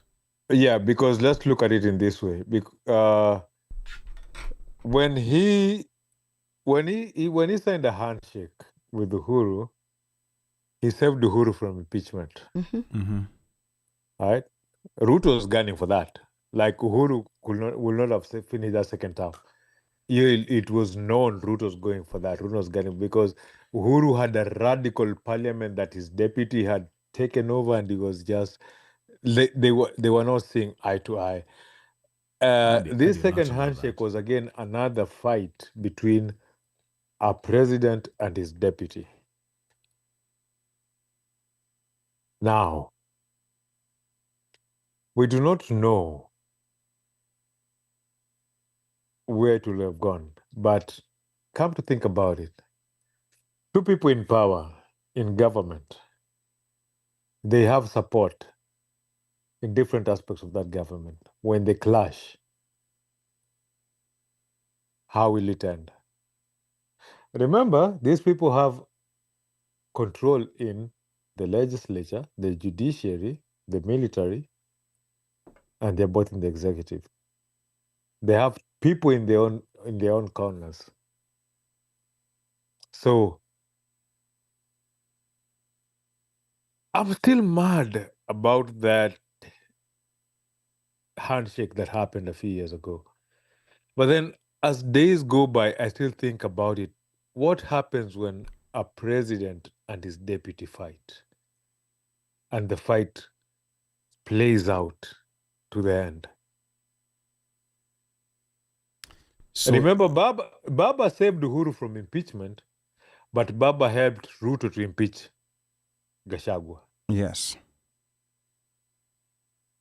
So, Mika, the way I'm looking at it, because now in the hindsight of time and outside the emotion of what was happening during the Gen Z revolt, is that when you're in the sales world, there's two kinds of people that you need.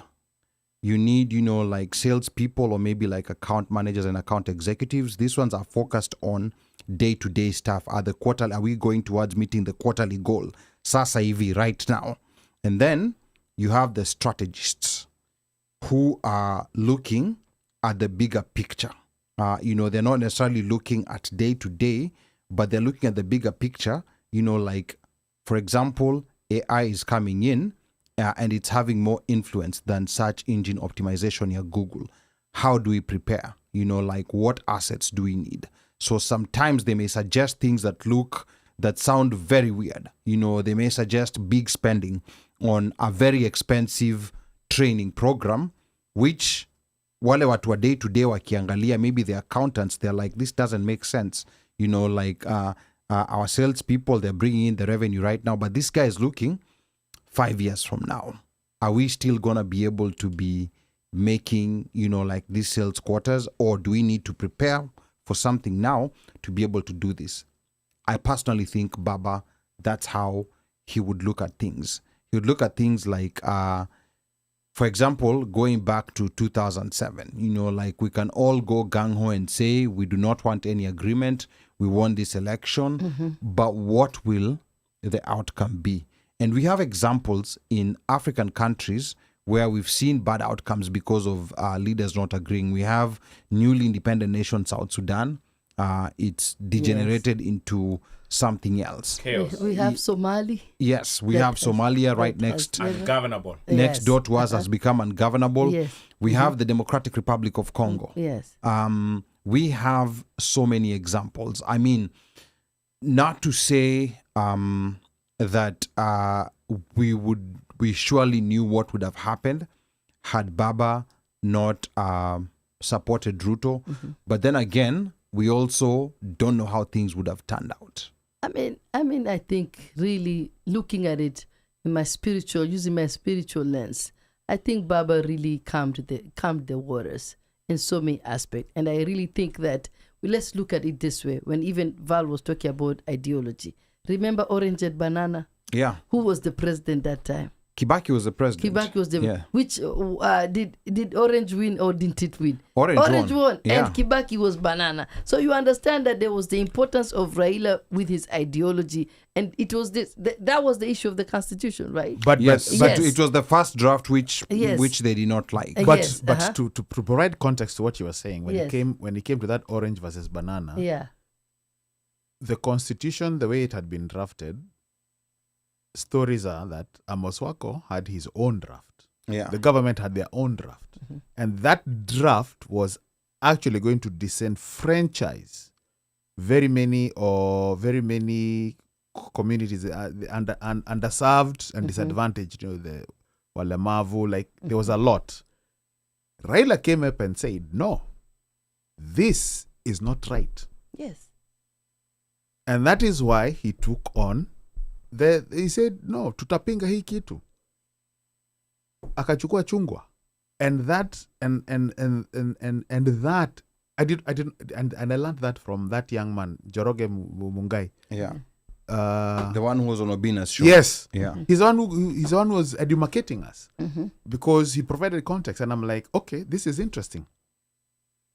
The fact that Raila said no,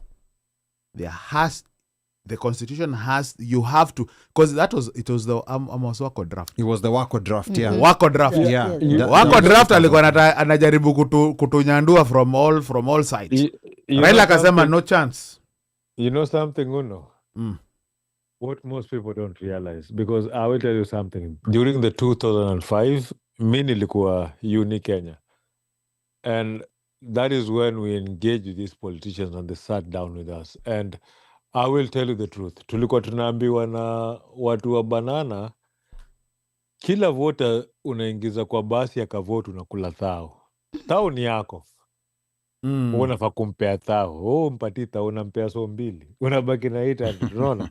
Ilikuwa hivi. Kitu watu wa chungwa walifanya ni civic education. Kumbuka kulikuwa na civic education ya wako. Kulikuwa na civic education ya wako draft yenye ilizunguka mpaka ilikuwa inafanyiwa na gava. Watu wa chungwa walipush mpaka kwa na civic education yaba unaweza kusoma draft zote mbili, unapingana, unaangalia hivi, unaangalia unasema ni gari na gani. When the people voted for no, they voted realistically because they understood, because the no camp did not use money to buy votes. The Banana camp walitumia do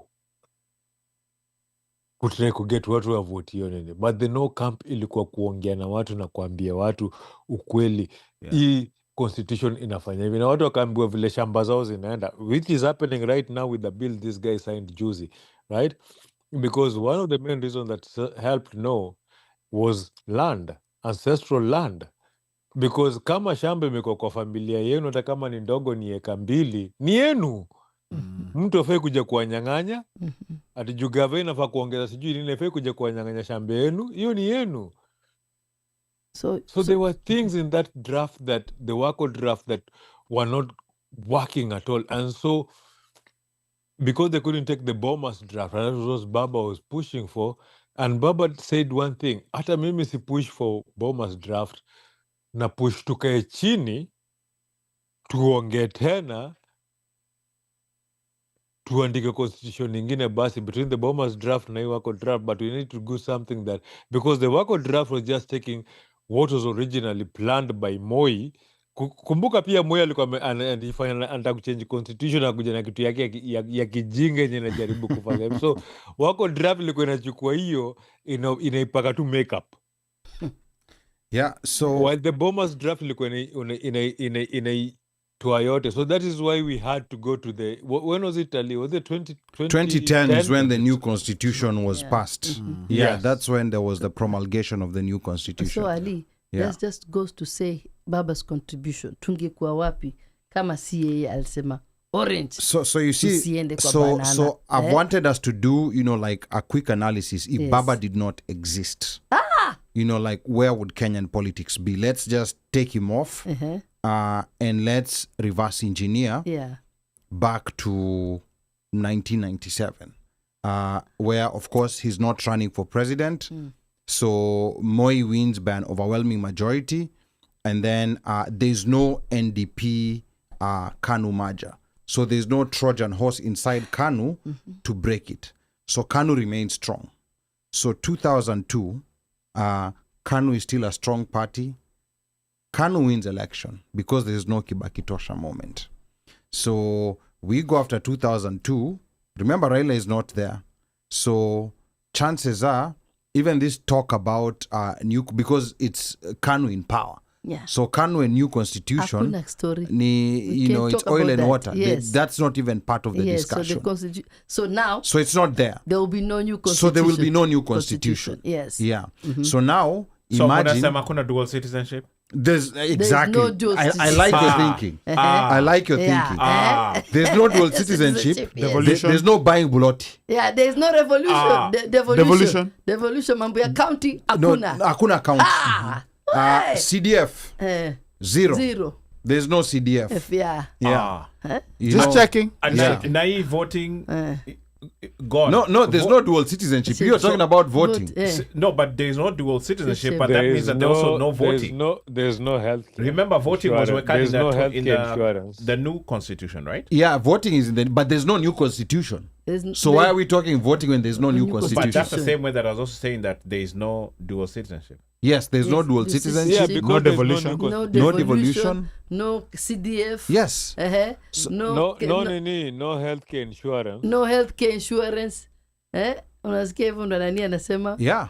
So that means as guys we wouldn't have tarmac on our roads. Yes. So I think so you know, maybe even the currency would have gone to 250. $1 is equivalent to 250. Mngekuwa mnaokota pesa kama nini? Zimbabwe. Yeah, because without yeah, because now like if you have Uhuru, Uhuru was not strong on the economy. If you have Uhuru now, like Moi handing over to Uhuru now, because the dollar, for those who don't remember, we have a lot of young listeners. The dollar, me as far as I can remember, the first time I started seeing Forex on TV, it was 30 bob. Yes. Yeah, and that was before the 92 election. Yeah, I think it was 90, and then after that 92 election is when money started being printed. In 90 it was 20. Yeah, yes. and then it shot up, to a certain point. So, but like 07, the dollar was trading at 65. One thing we also have to realize about the dollar is that what made the dollar strong is when countries like Dubai, Bahrain started pegging their currency against the dollar. Against the dollar, yeah. Yeah, so that actually valued the dollar so high. That's why I remember there was a time when the dollar was like 10 shillings, and when I was young, unajua mbona 20 bob to a pound? Yeah, because the sterling pound was... the sterling pound was 20 shillings, yeah, pound, yeah. Yeah. Mm-hmm. Yeah, so pound ilikuwanga the strongest currency in the world at that particular time. Dollar ilikama shoot up just because of trade. The fact that it was the most common currency for trading around the world. The Americans walicheza vile walicheza wakaplace currency yao ikakuwa hiyo ndio inakuwa the main currency in the whole world. So value ya pali economy ya Kenya ilispoil ni vile Moi alianza kwa mrui, and they started putting sanctions on him, and when they started putting sanctions on him and we had multinationals pulling out, like companies kina Unilever nini zikienda kureduce operations zao Kenya, when people were buying out kina Bidco zikitokea zinaanza compete, because most of the manufacturing that was done in Kenya was done by multinationals, not Kenyan companies. So when Kenyan companies started coming in and they were buying up stuff, whether corrupt or any other way, companies pulled out, the economy started going down. Hapo ndo mvua ilianza kutupiga. Na sasa kama angekuwa sasa Raila vile tunasema, tungekuwa bado sasa tunapigwa na mvua mbaya sana. Now you see, there's those two scenarios. If Raila did not exist, what if Raila, I think by now, and I know Kinyanjui might hammer me for this, I think we can all agree that at least the 2007 election, Raila won that election. Anyone disputing that? Any dispute? I'm not going to dispute. Yes, because the 2007 election, that's an election that Raila won. Why do you say that? That's an election that Raila won. I was actually in Kenya in that election, and that was my first time to vote for Raila. I'd already come to the diaspora, but those days elections was in December. Yes, Elections were. I was in Kenya. I wasn't registered to vote. I actually went to the polls, and it was something else to see it because I was in Mada. Madaraka Primary. Yeah. Yeah. In the Madaraka Primary. Yeah. Nilipeleka The watu funny huko. thing is, Man. I was in Kenya for the funeral of my grandfather. And actually, 2007, was it? Yeah. For the funeral of my grandfather in 2007. And no, actually, not my grandfather. Yeah, that was for my brother in 2007. Not my grandfather, my brother. 2007. And nilikuwa Ushago, nilitoka Ushago the day before people were voting. Nikaenda Nairobi. I was still living in Dubai. I remember I was stuck in Kenya for 2 weeks because I couldn't make it to the airport. Yeah, Yeah. ilikuwa mbaya. Yeah. So that election, if you ask, like any honest, independent, Yeah. the Raila won the election, and that's part of what one of the other big things that Raila did was change the laws and jurisprudence around elections. That's another big thing that I think especially the younger populations may not know, even in these challenges that he made against Uhuru, the challenges he made against Ruto, that has really informed the jurisprudence. For example, the idea that the vote, like at the polling station, that's where it ends. That is based on lawsuits that Raila's teams brought. He challenged Form Moi. 31A31 be that one. Yes. Yeah. Yes. Yeah, so he challenged Moi, like in the 1997 election, both him and Kibaki. Yeah. They challenged Moi.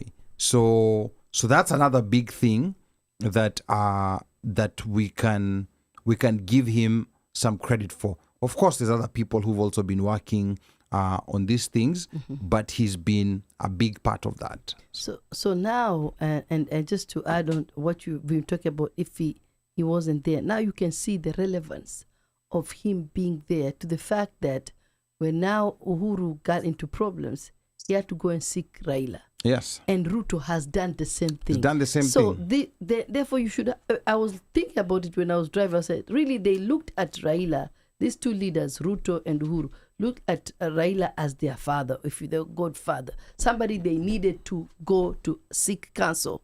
Even though they would say this or that, but at the end, they knew what is going to happen if they do not go to him, because they didn't understand as much as he did about the politics of the country. So now, even I look at Ruto and I'm like, he's going to miss this man.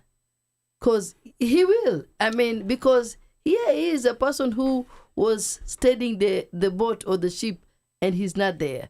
And now you have to do the work by yourself. It's like, it's like kama mtoto. Babako ulikuwa unacheza naye alafu amedisappear. So it's a lot of things that people think about when they say, oh, Raila this, Raila that. But honestly, we all know that no one is perfect. But I really, truly, after even speaking, being here with you guys, the contributions that he made for Kenya were selfless. And if I truly believe if he wasn't there, Kenya would not be there where we are right now. I think Raila had, like you see with Kibaki, and of course Kibaki has been canonized right now. And I say he was a decent president, but he happened to be between two dwarfs. When you're, like I said, you're 5 feet, you're between two people who are 4 feet, you look like a giant. And that's why I think history is very kind on Kibaki. But when you think about it, there were mega corruption scandals during Kibaki's regime. Anglo leasing, Triton. This were post, because during the Nyao era, the big one was Goldenberg.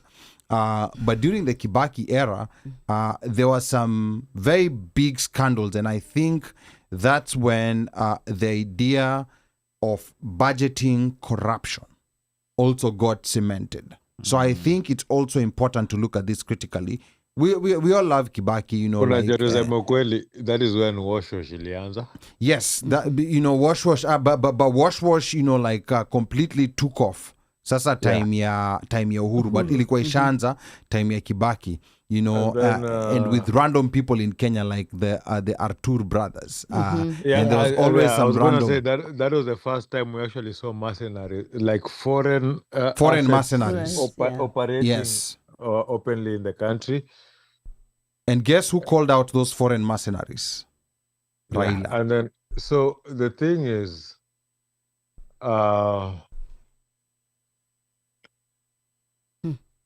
kuna hii meme watu wangamwonyesha majamaa fulani wamevaa kofia zina pointi juu za mosquito net, wanasema Uhuru si mubaya, wale wamemzunguka ndo wabaya.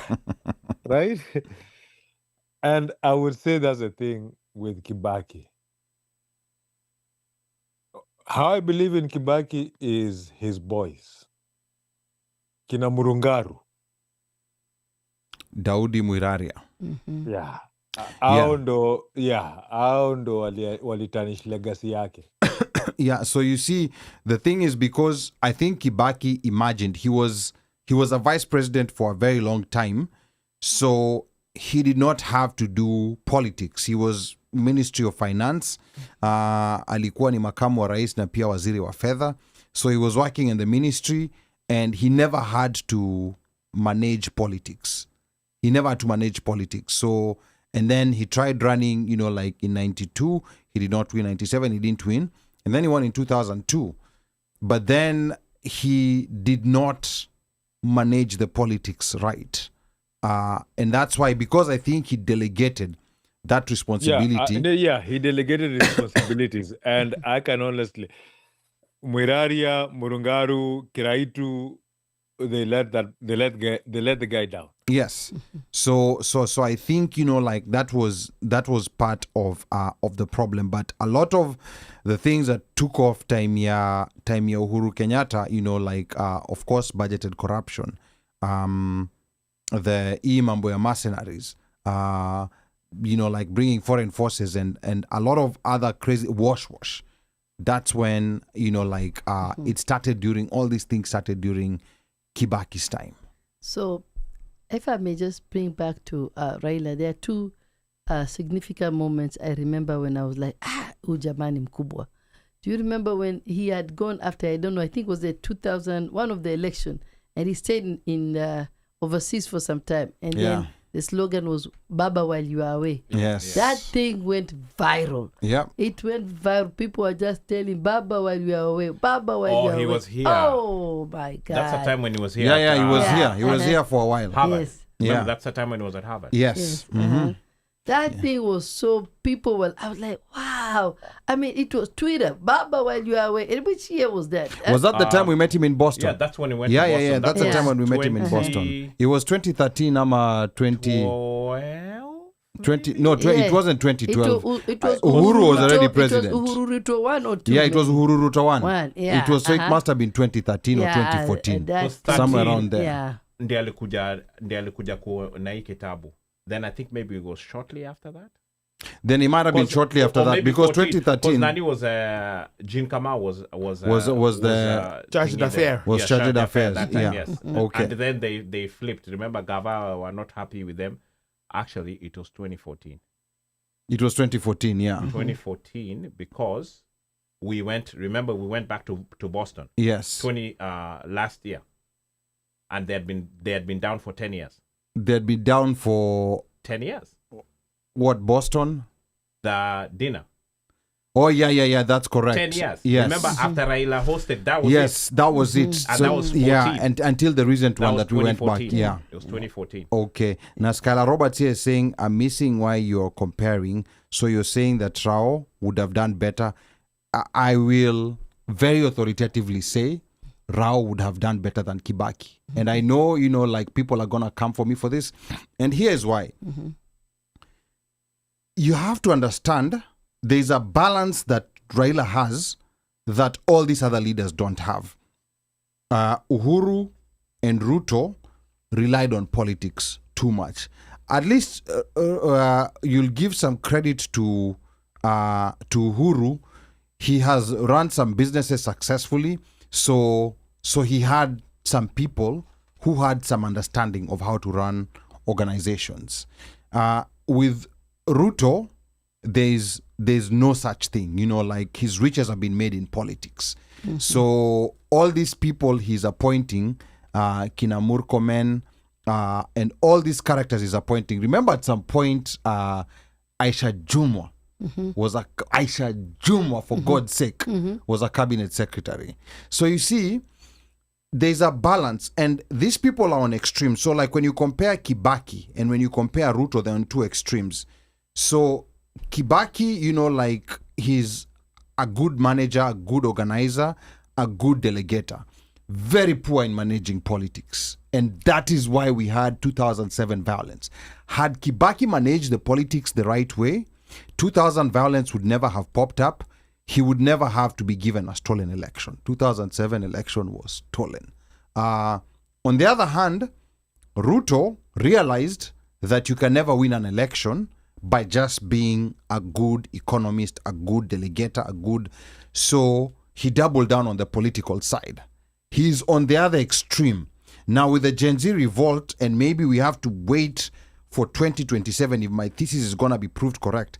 If Ruto loses in 2027, it means that you also cannot overmanage politics and forget about this other side. What would have made Raila a better president even than Kibaki is that balance that he has between he knows how to manage politics and he also knows, in the short time he was in government, whether it was Minister for Energy under Moi, whether it was Prime Minister, like during the coalition government, we saw the results. I know people like giving... Alikuwa na Rhodes. Yeah, alikuwa na Rhodes pia. I know people like giving, a lot of credit to Kibaki, but they keep forgetting that half the cabinet... That was a coalition government. It was a coalition government. Yeah. Half the cabinet was Raila's cabinet. Yes. And I think this is the part that people need to understand.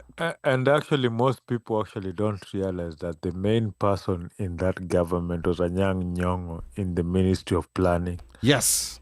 And Anyang' Nyong'o ni mtu wa nani? Anyang' Nyong'o ni mtu wa Raila. Yeah. So you have to understand. So I think people need to understand the importance of being able to balance these two things, because we get excited. And of course, like you're in Nyakemincha, you're getting a C+, you're number one in class. But because you're number one in class does not mean you got a B+ or an A. It just means, like you are. I'm not saying, Kibaki was not a good president, but I think he had he had a major flaw in that he did not know how to manage politics, and that was the source of all the problems. These people he delegated to are the ones who also instituted, budgeted corruption, these mega corruption scandals that were being reported at that time. Remember at that time, investigative reporting was at its height. Time ya kina Mohaji Chopevu when he was actually when he was actually reporting. Yeah, it was very serious. I think people have forgotten because of the downhill we took with Uhuru, and now the way Ruto is digging further down. Yeah. So I think people are not able to see that concept soberly. I think the best version of Raila we would have gotten was between 2007 to 2017. I think we would be in a very different place today. A better place or different place? Very different place, much better. Okay, so I think what you're talking about, I wanted to also, I remember, because as I said, I love Baba, even though I was mad at the last handshake. But I remember one time I was listening to his speech. I think I had attended an event. And have you remember what the story he used to say, that nilikuwa nimeenda huko sijui India. So this is a story he gives us. First he talks about, he was saying, Kenya, when it got independence, you are at the same level with which country does he They mentioned Korea, sometimes Singapore. Yeah. He always used to mention Singapore Yeah. and say, look at where Singapore is. And then look at where we are right now. So he also say, there was this story, you say, kulikuwa na mtu moja alikuwa amekuja, like, so you say, like, for example, an ambassador. And say the ambassador or foreign, let's say a foreign minister, amekuja ameenda India, let's say Singapore. I give an example. So when this old man goes to Singapore, right? A Kenyan minister of foreign something goes to Singapore. And then after they do all these meetings, the Singapore foreign minister say, my friend, let me take you to my house. So he takes this Kenyan to the house. Wakiingia kwa nyumba unaona barabara imejengwa vizuri, kila kitu, everything is nice. This is very nice. You have a beautiful house. This is Raila's story. I remember, I never forget this story. And he was trying to tell us about corruption. And he was saying, then the Kenyan guy asked the Singapore guy, how did you manage to get all this? Your house is beautiful. Everything looks so good. He said, you see that project right there? So they say maybe there's a project, like a housing project. Yeah. That's the 1%. Your project. Ndio hii nyumba yangu. Okay. So the same minister now invites this guy to Kenya. After the meetings, everything, kila kitu. It's a famous story Raila used to give. And then now they go home. Wakiingia kwa nyumba. The Singapore guy is like, what? My friend, this is amazing. He said, how did you manage to get this? He said, you see that project right there? That is 90%. Yes. So they eat 90% of the project. Kenya eat 90%. When others eat 10 or 1, here we eat 90. And he was trying, and I remember that because he really used to speak about that corruption.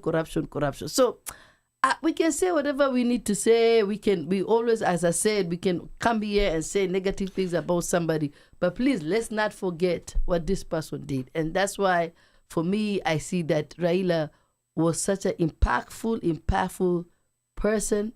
He was, I think about the 2007 election too. I remember they said it is Martha Karua who was there and sworn in Kibaki. Yeah. During the night swearing in the night. In the dead of night. But at the same time, here again, they are joining hands with Martha Karua. Me as a human being, I will not do that. Umenibia kura, my friend. Nimeona live. You know, it's interesting. He never used to hold. Yeah, that's what I'm saying. He didn't hold. He didn't hold. So he understood. Yes. He understood politics. So exactly, that's what people say. Politics, they are no friends or no enemies. Yeah. So he understood politics. You have to understand politics. You can either choose, I'm gonna come with my pure values and get nothing, or do I want to come with my pure values and get nothing, or compromise and at least get something? Yes. And I think that's a part that people. That's what we don't understand. That's what we don't understand. Yeah, the compromise. Not only compromise, also being able to work. Being able to work with your enemies. Yeah, I think it's the compromise. And why are you compromised? Is the reason that your compromise bigger than the compromise? Yes. So because he's a strategist, he's looking at the bigger picture. He's not looking at immediate, because most of us were looking at immediate benefit right now. Yeah. Now, as we come to a close, and I want to do my poem. Yes. No, we're gonna get to that poem. But before we get to that because poem, I gotta go home. Yes. No, we are staying here. Nani alikuleta hapa kama unajua No, kwani you have a curfew. Akona curfew, alijua You have kuna a curfew. curfew. Too bad. Akuacha nini? Akuacha viazi. Alitoka bila kuacha viazi. Okay. So unajua ni lazima apitie achukue viazi aende api? Usa, I'm here. But now, we are as we finishing. wrap up, For the sake of Rao, we finish this. Yes. You're gonna read Rao's poem, but I wanna go around. Yes. And maybe for each one of you, I'm gonna start with you, Anna. What do you think is gonna happen in 2027? Just make, like from what you know, just make an amateur prediction. Okay. What do you think is gonna, now that Raila is out of the picture? Let me say this, number one. I have been out of the loop with Kenyan politics because of the politics in America. It's too much. So I've not been... so you can only take so much. I cannot only take... Okay. So, but the passing of Baba made me go back to listen to guys like, sometimes I listen to all these kind of bloggers, Kumekucha, or what is this old man, Haman Manyora, all that stuff. Yeah. So, and also Citizen. So, I really think like the way we've dissected today, honestly, I think it's going to be very interesting, and I do not want to say bad because I don't want to wish anything negative towards my people and my family, but I am a little bit worried because I really felt like, even because let me tell you something, even when this thing happened with the Gen Zs, Gen Zs they did not disrespect Raila. They just told Raila, Baba, stay aside. Pumzika. Because they were like, you've done a lot for us, Baba. We got this. You understand? So they gave Raila his respect. Yes, you understand now? And so when Raila comes back and does the handshake, I really believe now it wasn't for his own sake. He saw a bigger picture. The compromise was there was a reason for it. So now you can imagine you don't have that anchor that holds this together. It's going to be very. I don't want to use the negative word here. But do you have any? Going to be, it's not going to be good. It's not. What does not going to be good look like? Do you mean like Ruto wins a second term, or what does not good look like? I think knowing the politics, and I don't know so much of it. I think there's. Would you say what people use? No holds bar. Is that the right word? No gloves off. Gloves off. Yeah, that's Mika's favorite. Yeah. Gloves off. Gloves off for all politicians. Come and buy chafua. Yeah, chafua. Come buy and buy. Like come Royal Rumble. Yes, WWE. Yeah, so now ODM can split or maybe they can come together. We don't know. Yeah, but at the same time, Ruto is like everybody will just be everybody will be up for grabs. Yes, and God for us all. So you can imagine the situation. So unless there are grown-ups in the room who can say, you know what? Let's come together and like do the NAC thing or Ford Asili, whatever. It's just going to United be ugly. Opposition. Yeah, it's just going to be ugly. Okay. Before nende kwa Mika, acha nikuje kwako Mosh kwanza. What do you think is going to happen in 2027 now that Baba is out of the picture? Well, if the opposition doesn't come together, Ruto wins. Period. So simple. Yeah. If the opposition doesn't come together, Ruto opposition wins. does not come together, and they have to come together and field one candidate. They can't come and say that we are doing two. Because if we do two, then we'll have that scenario of, remember, it's 50+1. So you still have the top three. And this guy already knows how to finagle the system. And let's not talk about IEBC. That's a whole other animal. So, because you remember, this guy always has trump cards. I'm calling them trump cards. He has brown envelopes. He always has, he always has something up his sleeve. Yes. Which means, kuna plan A, B, na C. Yeah. Na plan C, ni ile hamuonagi. Yeah. Na plan C, in this case, possibly, ni IBC. Possibly. Okay? Kuna plan B, ya a Trojan. Alafu kuna plan A, ye mwenyewe. So, use this Trojan, finance the guy, let the guy come in, he's your opposition, last minute, he drops, his people come, they're on your side, you've thrown these other jamas off because them walikuwa hawakuwa naona hiki kitu kifanyika. Yeah. You see, and the split vote that had been split goes to you. You already had yours. You already knew you had cash in hand. So, and again, this is a politician's politicking. And the competition doesn't have the state agency behind them. You know, where you have intelligence, you have all of this, and you have unlimited money. Unlimited resources, that you can actually hit people up with. Yeah. It becomes a very difficult. So again, if the opposition cannot come together. So if the opposition comes together, who are you seeing as a potential candidate who can... A front runner? Yeah, a front runner who can defeat Ruto? Honestly, I hate to say it, but I'd say Kalonzo, as crazy as it sounds. Yes. No, I know. I agree with you. I hate to say that because there's also other strong guys, but Kalonzo is kind of like that one guy who he's like the fly on the wall that you almost don't see, but you see, and before you know it, amepita, na amepenya. And he's a safe pair of hands. And I could be wrong. Has Kalonzo lost an election? Yeah, as a running mate. No. As a MP. He didn't lose. No, he didn't lose as an Right? MP. Yeah. And then he was, promoted, blah, blah, blah, all of Yeah. that. Yeah. So as the running But mate, but yeah. but he did lose the presidential election in Yeah, 2007. Again, that's higher office. So, but Yeah. all I'm saying is that Hapa kuna game at some point kuna game. And remember, when he came in, he was one of the youngest members of parliament. Yeah, brought in by Moi. And he just snuck Brought in. in by Mulu Mutisia. He snuck in. He was kind of a Moi guy, but not necessarily. Yeah. He was by proxy. Yeah. And he climbed up the ladder, and people are still trying to figure him out. Before they knew it, this chap is VP. He's a minister. Ametua rambi No, rambi he zake. was Kalonzo. Yeah? Of course. Did he he give his was condolences? Ngoja tumsikie Mika. Kalonzo aliingizwa siasa na Muli Mutisia. Yes. The Muli cow. Mutisia Yes, li- the passing the Muli- baton of the cow to the cow. Yeah, Muli yes. Mutisia alikuwa Moi. Yes. So Kalonzo alikuwa Moi. Kalonzo was groomed and Kalonzo, but the good thing is Kalonzo was one of the few people that Baba stole. Akitoka KANU. Correct. Akitoka KANU. Yes.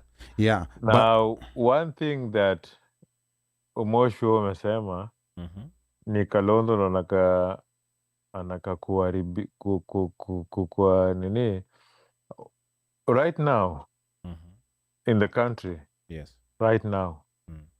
He is the most sought out politician. Correct. Interesting. The only problem ni Kalonzo is not a finisher. Isn't that a what? He's not a finisher. Ajui kumwaga. Ajui kumaliza, ajui kuclose. Sorry. Ajui kuclose elections.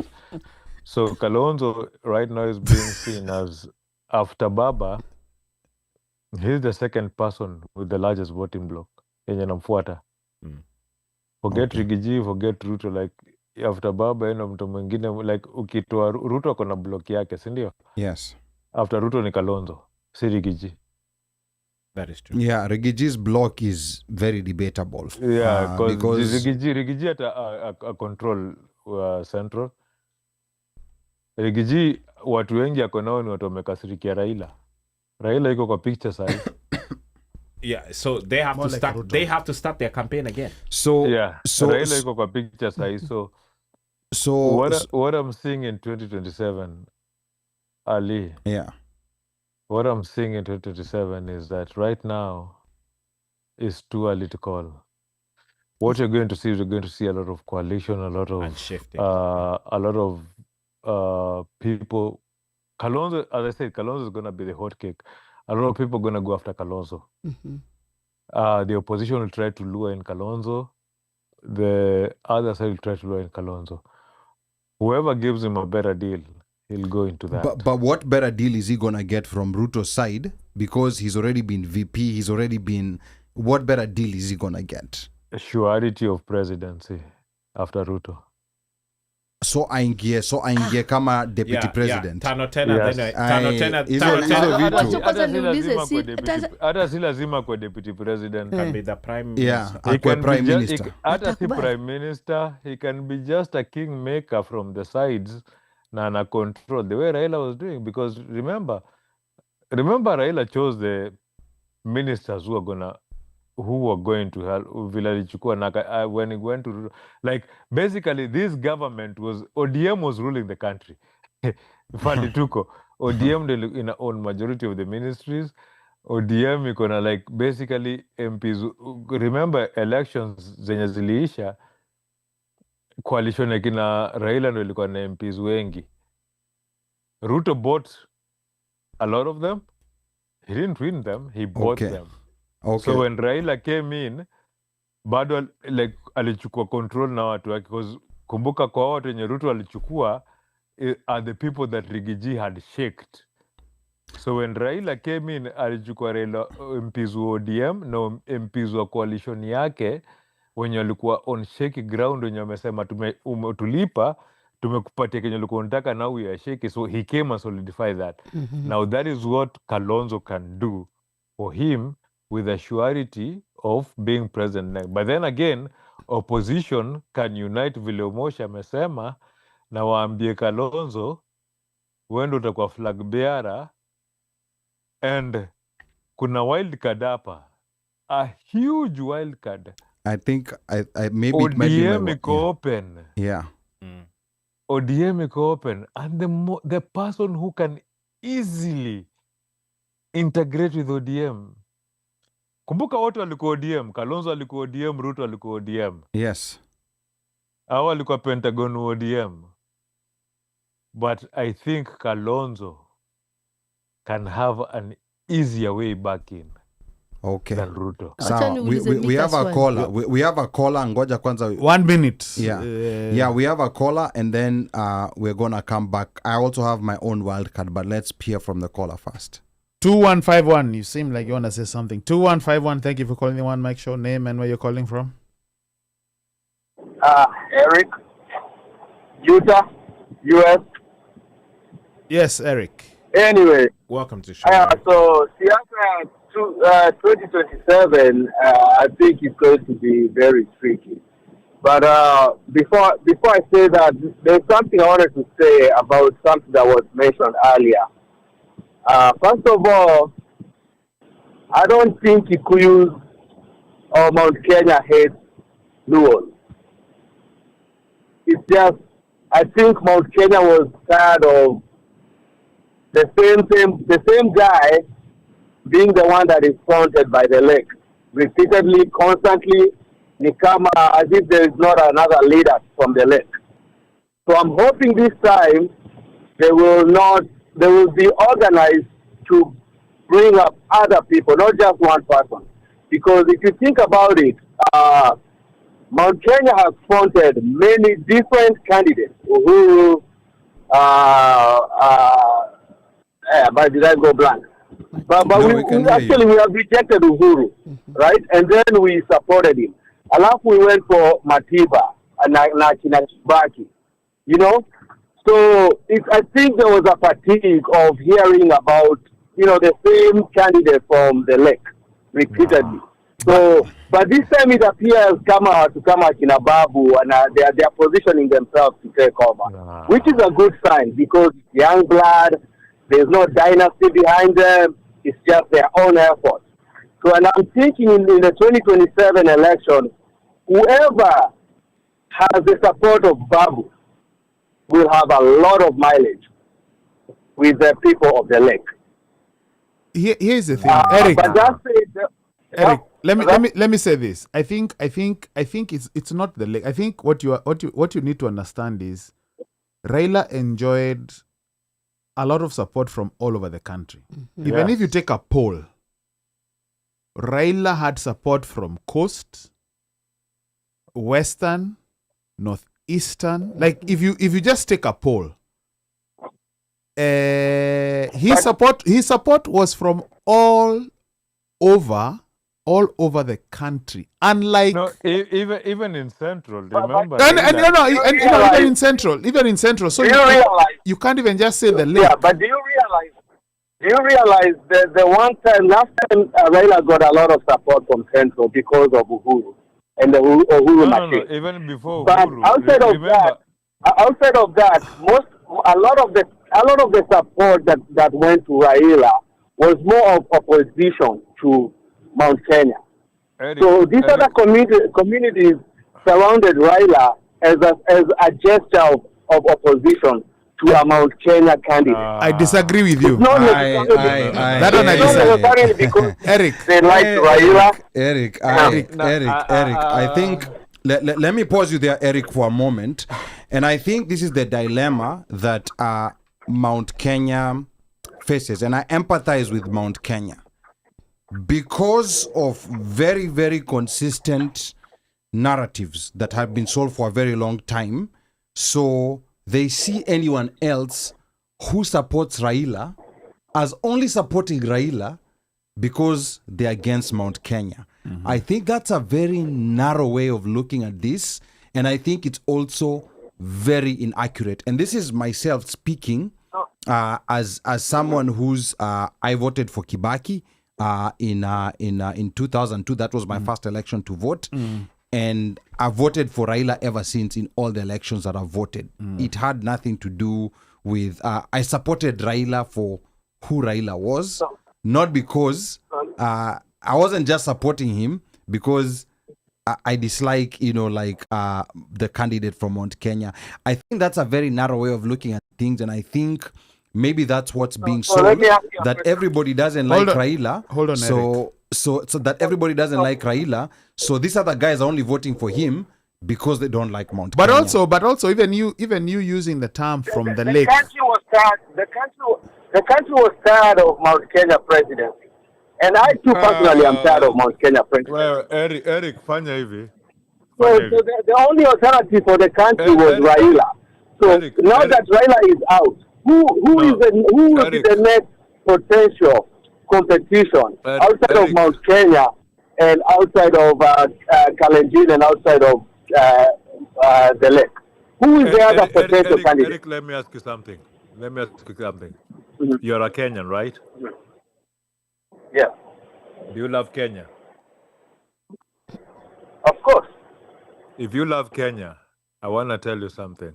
Go learn the politics of your country. Go learn what your country needs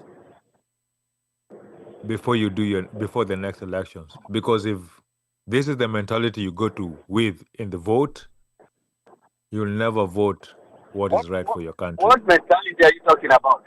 The mentality that you seen since this whole phone conversation has been here. You've just been mentioning regions. Mount Kenya, Lake, of course, that's how politics in Kenya are ran. No. Listen. You called. Kenyan politics are regional.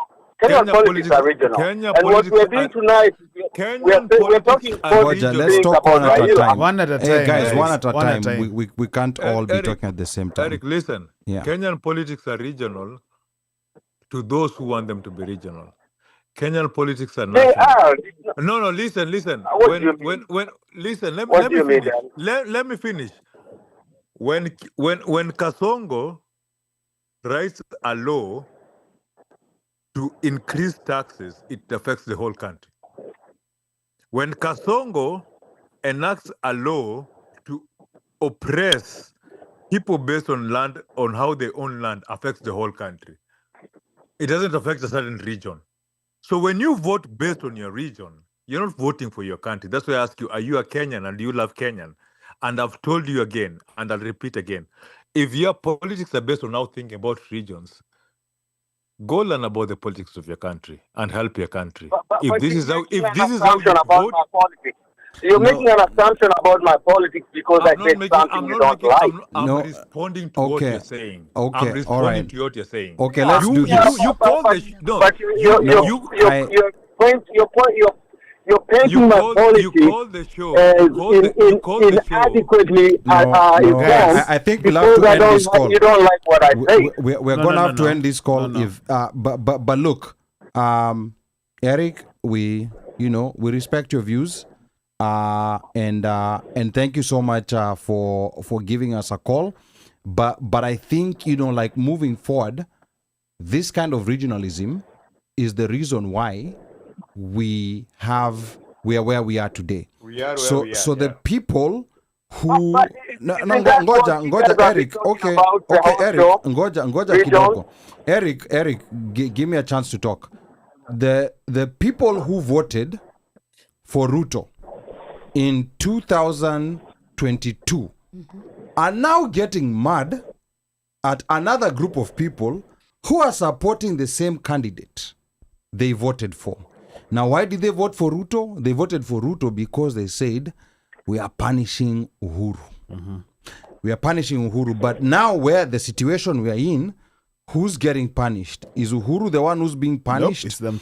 Or it's the people who voted now plus all other Kenyans who are being punished. I think because of the gap we got with the Gen Z revolution and now with the death of Raila, I think the opportunity is to rethink, even it starts with you as an individual, to rethink, do I want to keep pushing this narrative? Because the reason why it becomes popular is when we keep talking about it, that's when people feel like we need to vote this way because my neighbor, my aunt, and my cousins are voting this way. And to add to that, to punish Uhuru, this was the jingle.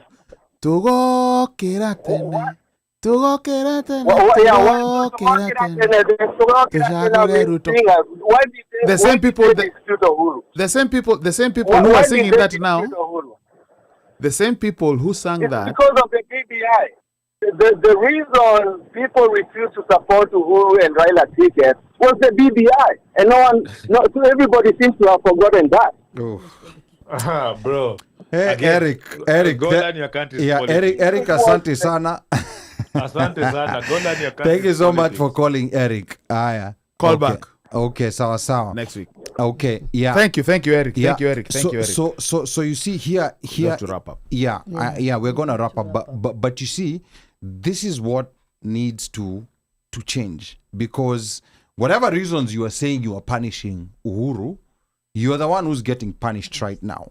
And then now that you're getting punished, you're now mad at people from the lake who are now supporting the candidate that you voted for.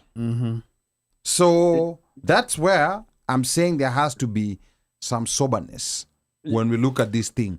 Someone like Ruto, this guy has had a bad rap sheet dating back to 1991, 92, when he was in Youth for Kano. Youth for Kano 92. He has a bad rap sheet.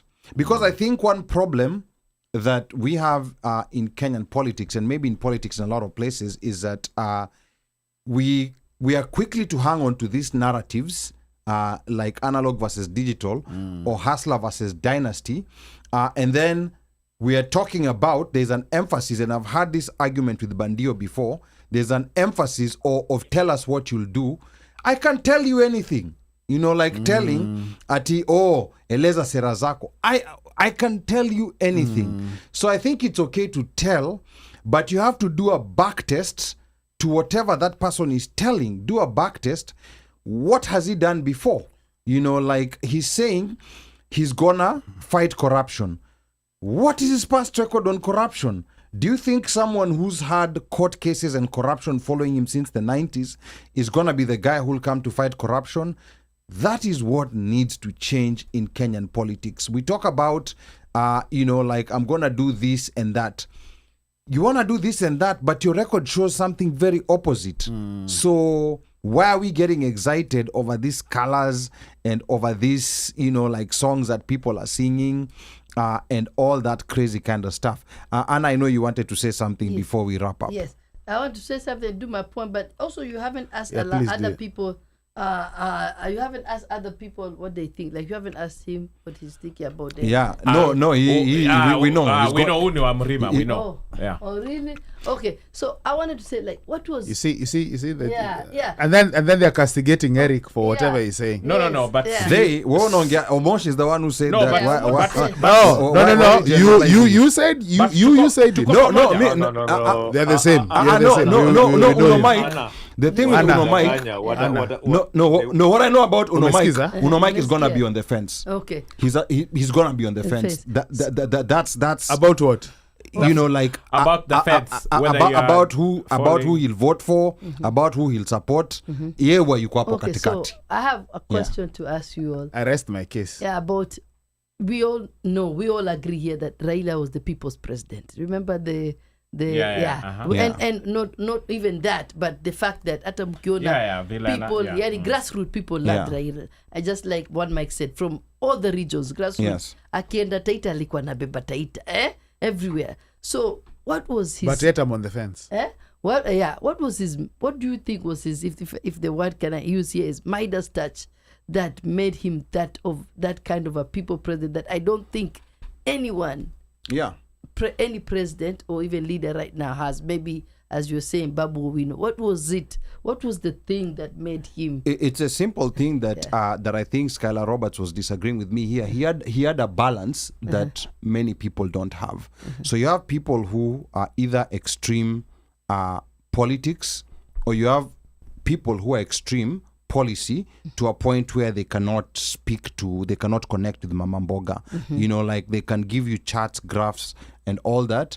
So you have those extremes. It's very rare that you have someone who can talk to like college professors, but also can speak the language of Boda Boda and Mama Mboga. Yeah. There's a balance that he had Yeah. that is very rare, and that made him popular with people in different classes, different ethnic groups, Regions, different regions, different segments of our society. Remember, And some countries. people, some people, I think Eric was earlier saying, I don't know that it was Eric or there was someone who was saying that people are just, like Mount Kenya is just sitting this out right now because he's dead and they don't want to say anything. But we've had other dead figures before where there was divisiveness in the death. President Moi. Yes. President Moi, people were saying openly there was a group that really loved him, and there's another group that were like, we don't care about him during his death. But unaona hii death ya Raila, it's kind of like even the people who hated him the most, they see the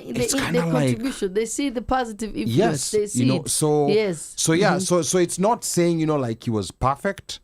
It's not like saying, but there's a certain balance that he had. With the people. That most other leaders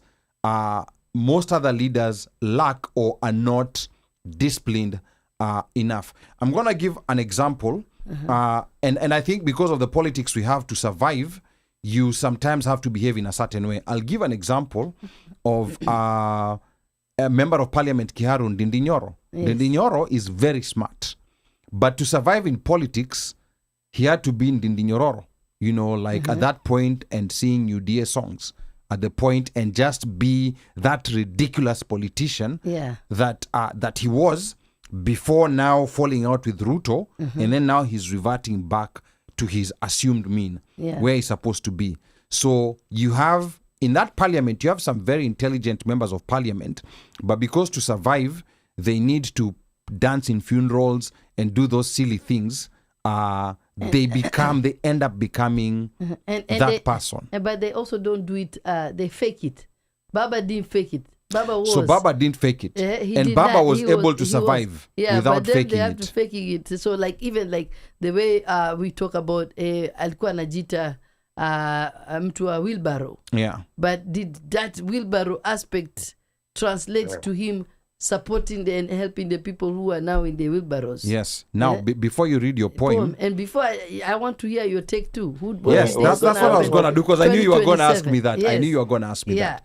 So 2027, I see interesting scenarios, and of course, this is just an expert analysis. Don't come back, 6 months from now and say, "Oh, Aliuli tuambia hivi lakini kumeenda hivi." And it's even recorded. Aliuli tuambia. It's even recorded. So, play it back. Oh no. So I think I tend to agree with Omosh. Kalonzo, as of now, it looks like he stands to be the biggest beneficiary of what has just happened. If things are played right, he's seen as a safe pair of hands, kind of like where Kibaki was. He wasn't, we didn't have very astute political acumen, but he was one of those guys. He's not that divisive. All these divisive people could agree this is a safe person. Tunaweza kumwachana. Pesa zetu. Pesa zetu. Yes. So, and then also Kalonzo, to his favor, he also doesn't have any major corruption scandals behind him. Now, remember, if Kalonzo becomes the consensus opposition candidate, Ruto is going to start a fishing game. He'll try. And Ruto has very good political instincts and acumen. So he's going to respond to someone he feels that huyu hapa atakuja na ataniletea kura.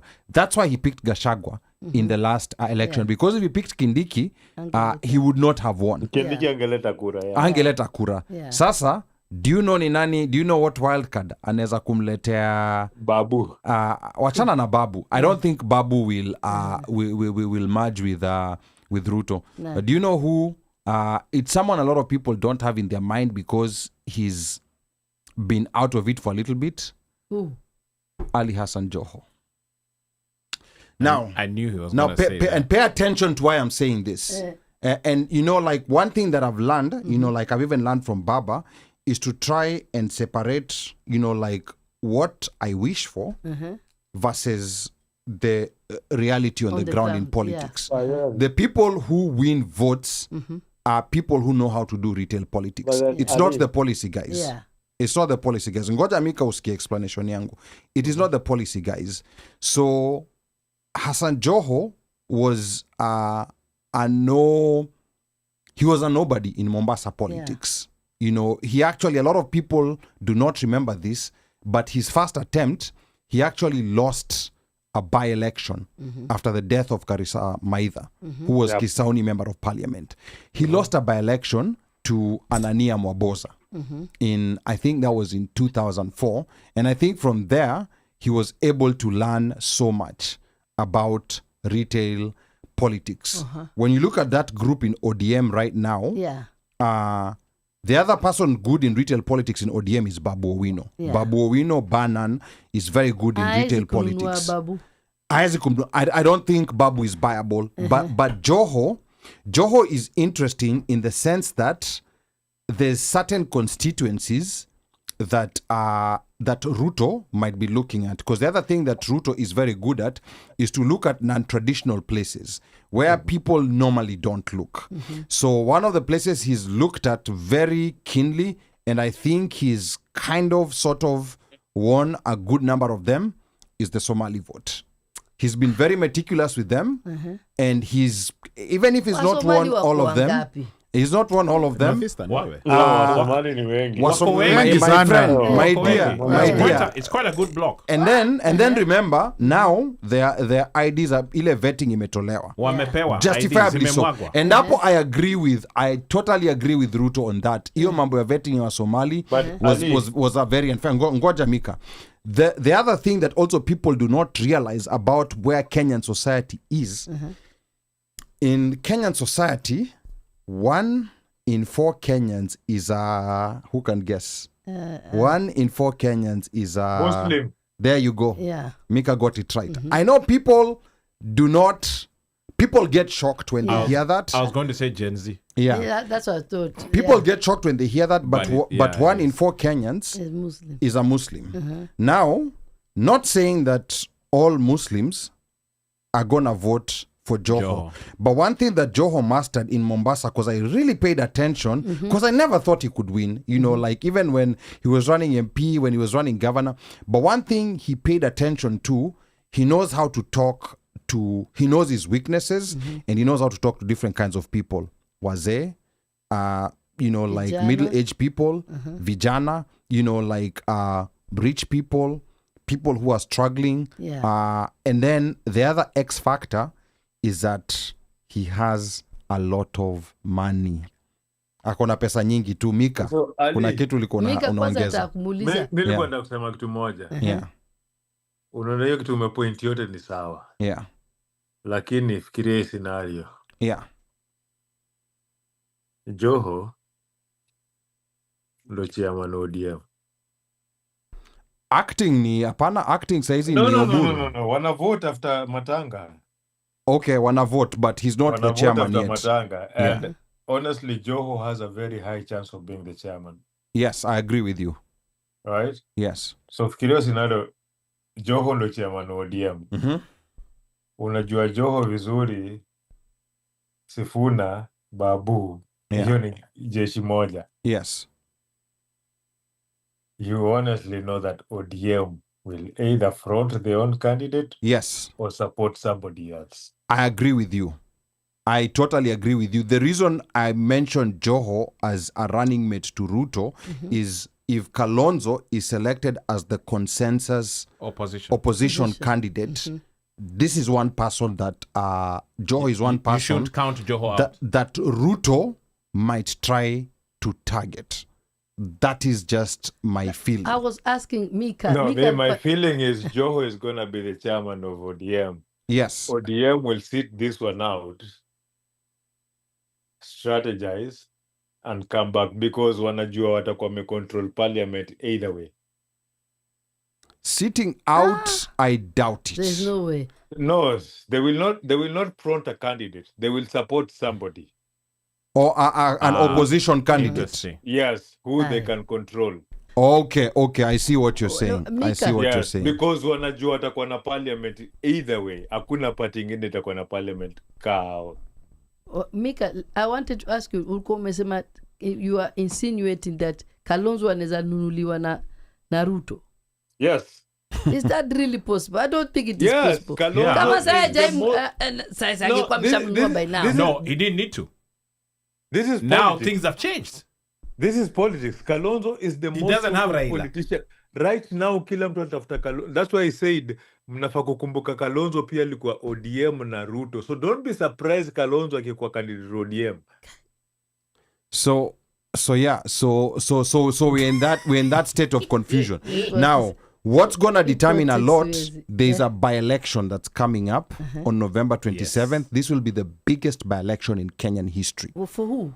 For which? Where you need to keep How many up are with they? Are what's they like- happening. Are there That's what I'm 20 telling you. seats? It's 20. It's around 26 different members seats. of parliament. Yes. It's a mix of members of parliament, members of county assembly, and there's even a senatorial Watu wenye election. walikufa sasa. that's Yeah, what- because IBC wasn't there. Yeah, there was no IBC. There was no Yeah. IBC, so now they're all coming Sasa to. wameletwa wote pamoja. Yes, wote pamoja. There's gonna Yeah. be one by-election, and that Wow. is gonna determine because that's a precursor of who's strong, who's weak, Yeah. and who and price bei ya mtu who can be bought. But Ali, will it really reflect that? Because remember, when it came to the ODM and UDA coalition, they kind of split where they said, where in your region we won't front a guy, and on this side we won't front. Yes. Or are you talking the other parties? No, hata kwa hiyo point wamesplit.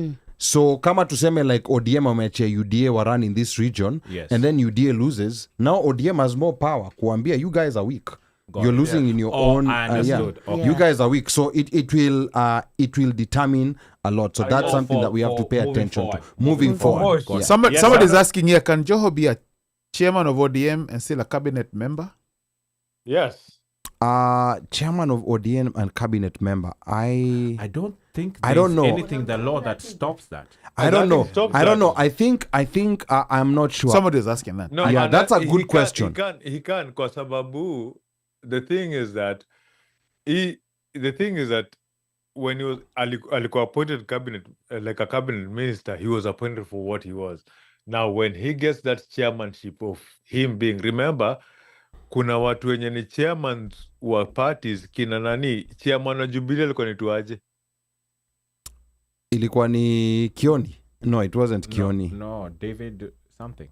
No, I don't think you can be a cabinet, but we need to look that up. Someone look that up. Yeah, we need to look that up. But then Yeah. again, Mtu kwa I'm comments, sure he look it will up. Step down. He will step down being a cabinet minister for, Okay, for being a yes. chairman for DM. Yes.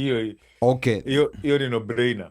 And I think that will be a good, easy transition outside for him.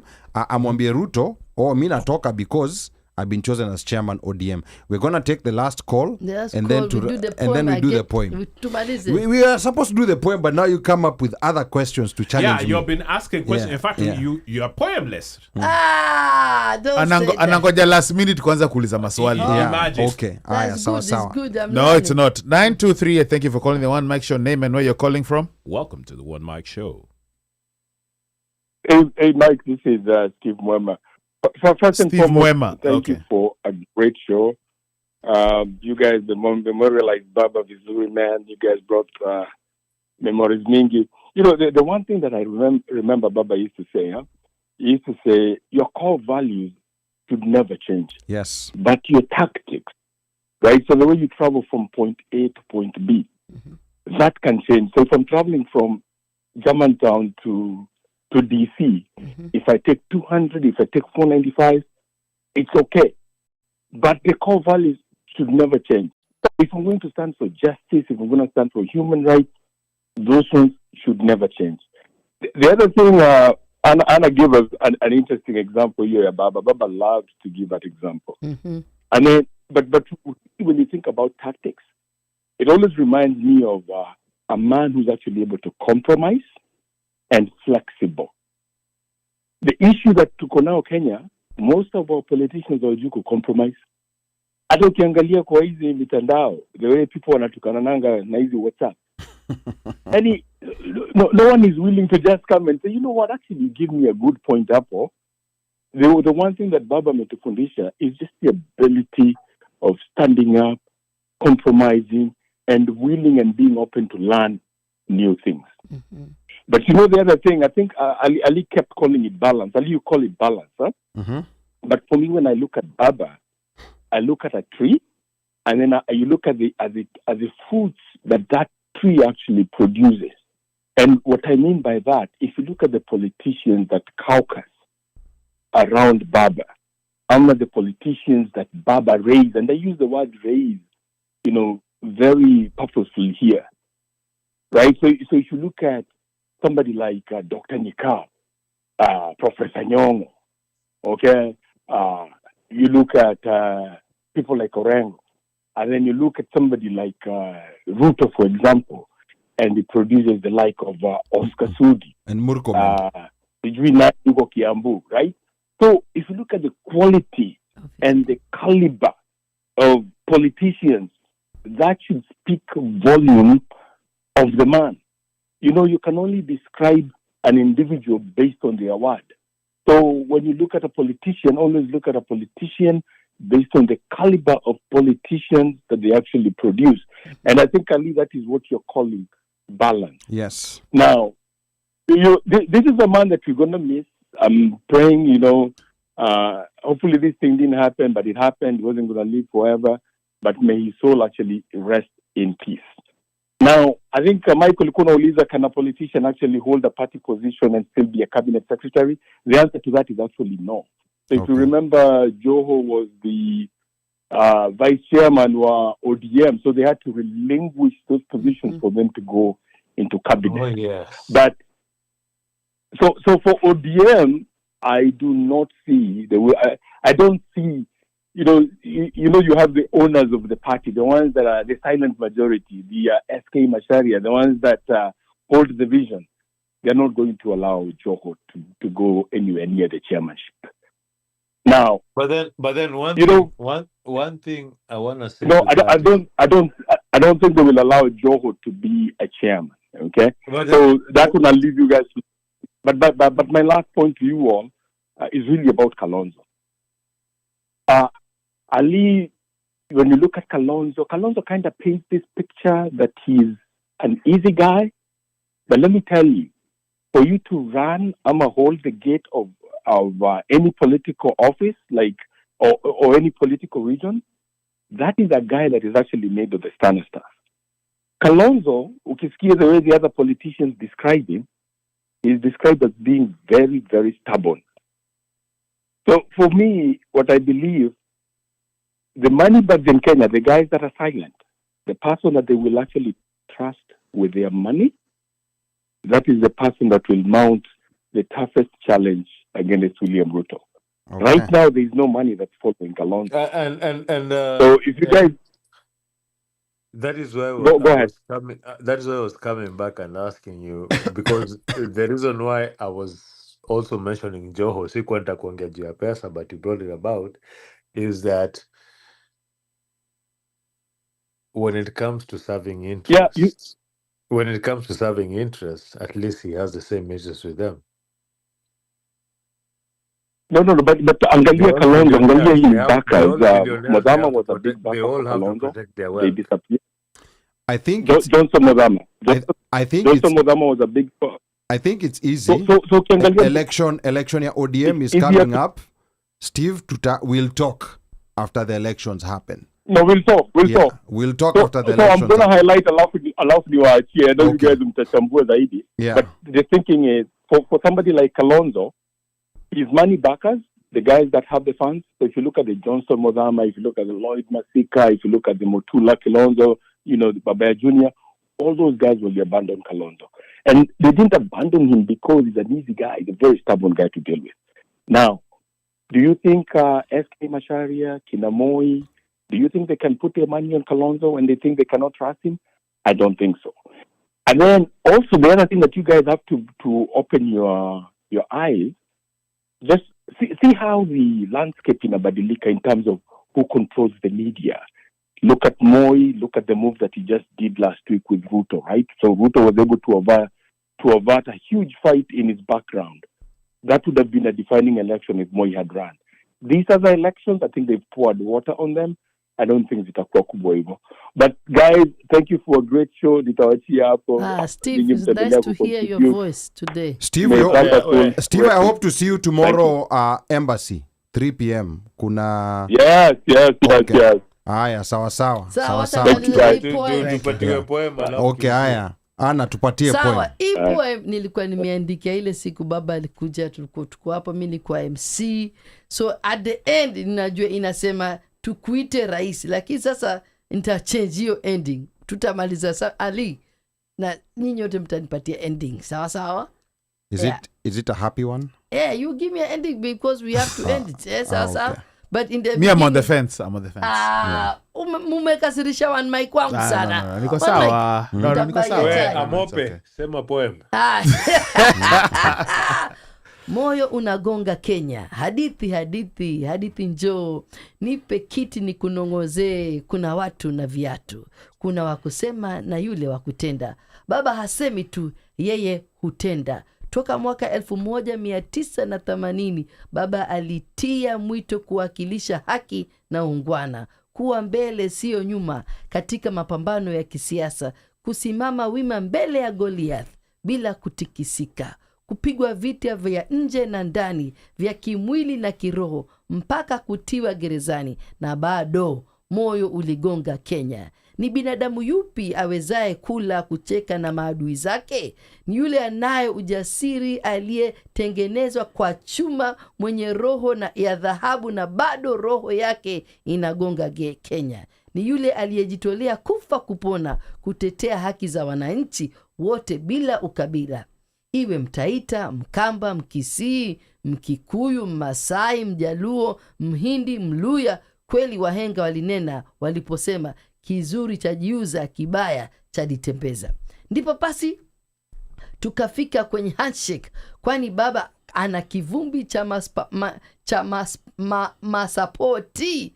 Tumenyimwa kufika Israeli, lakini safari hii nobody can stop reggae. Barabara iko shwari, njia imefunguliwa.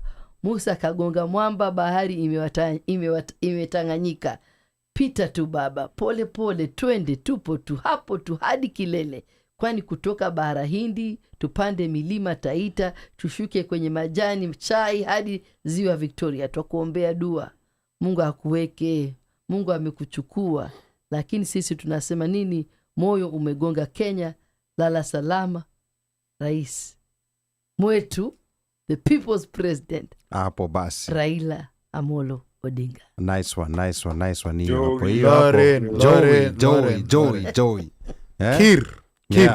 Haya, unomai wahenga wanaelezaje? Wahenga walinena kilicho na mwanzo hakina budi kuwa na mwisho. Meli imetia nanga. We are about to wrap this puppy up. Mika Och. Thank you, Mike. Thank you, everybody. Thank you. Leo tumepitisha time. Jamani. It's because of blame it on Anna. Yeah. Kwanza mnafanya yote mnibaie China samosa Swahili vile. If anything you should have brought. You should have brought. Unajua nini? Hata for baba tungefika asubuhi. I agree. Ati nini? For baba tungefika hata mpaka asubuhi. Tungefika hata asubuhi. Hawezi tuambia kitu. Anyway, it's simple. I want to tell people one thing. If you ever doubted that Baba was loved, just go to the internet right now and see the vigils that are being held in all the towns in Kenya. Nakuru, Kisumu, Kakamega, Busia. Just go watch and see, and you'll know how much he was loved. Even in places where people assume he was hated, they are holding vigils for him. So, we have lost a son of the country. They usually say a prophet is hated in his homeland. And also, you cannot please every man in this world. But as a Kenyan, I know that the rights that I have to go out and demonstrate, I can call out a politician. I can stand for my rights. is because there were people who fought for that before me. And Baba is one of them. And the one thing that we can do to protect that and to continue making that country better for those who come behind us is continue the legacy of those who fought for this country. We had people who fought for independence. We had politicians who fought for making us a republic. And then we had revolutionaries who fought to make that republic democratic so that me and you can have our freedoms. And we have to continue that journey. Baba might be going to lay at rest, but his legacy should never die with him. If you love Kenya, don't do it for him, don't do it for anybody else, but do it for yourself. If you don't have a voter's card, get that voter's card. It doesn't matter which politics you like, get that voter's card. Your vote is your voice. You could not go to jail, you could not be tortured, you could not be doing anything, but your vote is your voice. It's what speaks for you, for this country. Get your voter's card. Those who have their voter's card, ensure your voters are working. And vote and speak, because these are some of the rights that Baba fought for. To give you a right to vote, even if it was not to vote for him, but a right to vote for who you wanted to vote. So exercise that right. And I hope that we've learned our lessons and look at the peace that he preached and he wanted, and we can learn to live with each other without this hatred that we have that was impacted on us by people who don't even look like us. All in all, rest in peace, Jacob. A hero has fallen.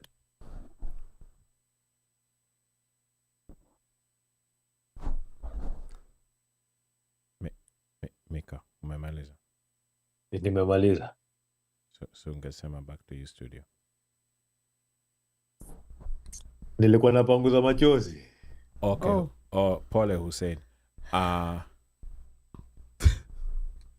Lazima useme. Unataka nisemaje? Yani lazima we're giving our final. Ukipatia final usisahau kuambia ana ako na YouTube page.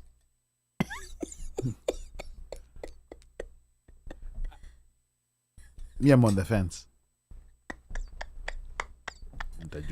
Anna, do you want to say your final? Oh, I said my final. So do you want to my say final that you have, was my poem. Yes.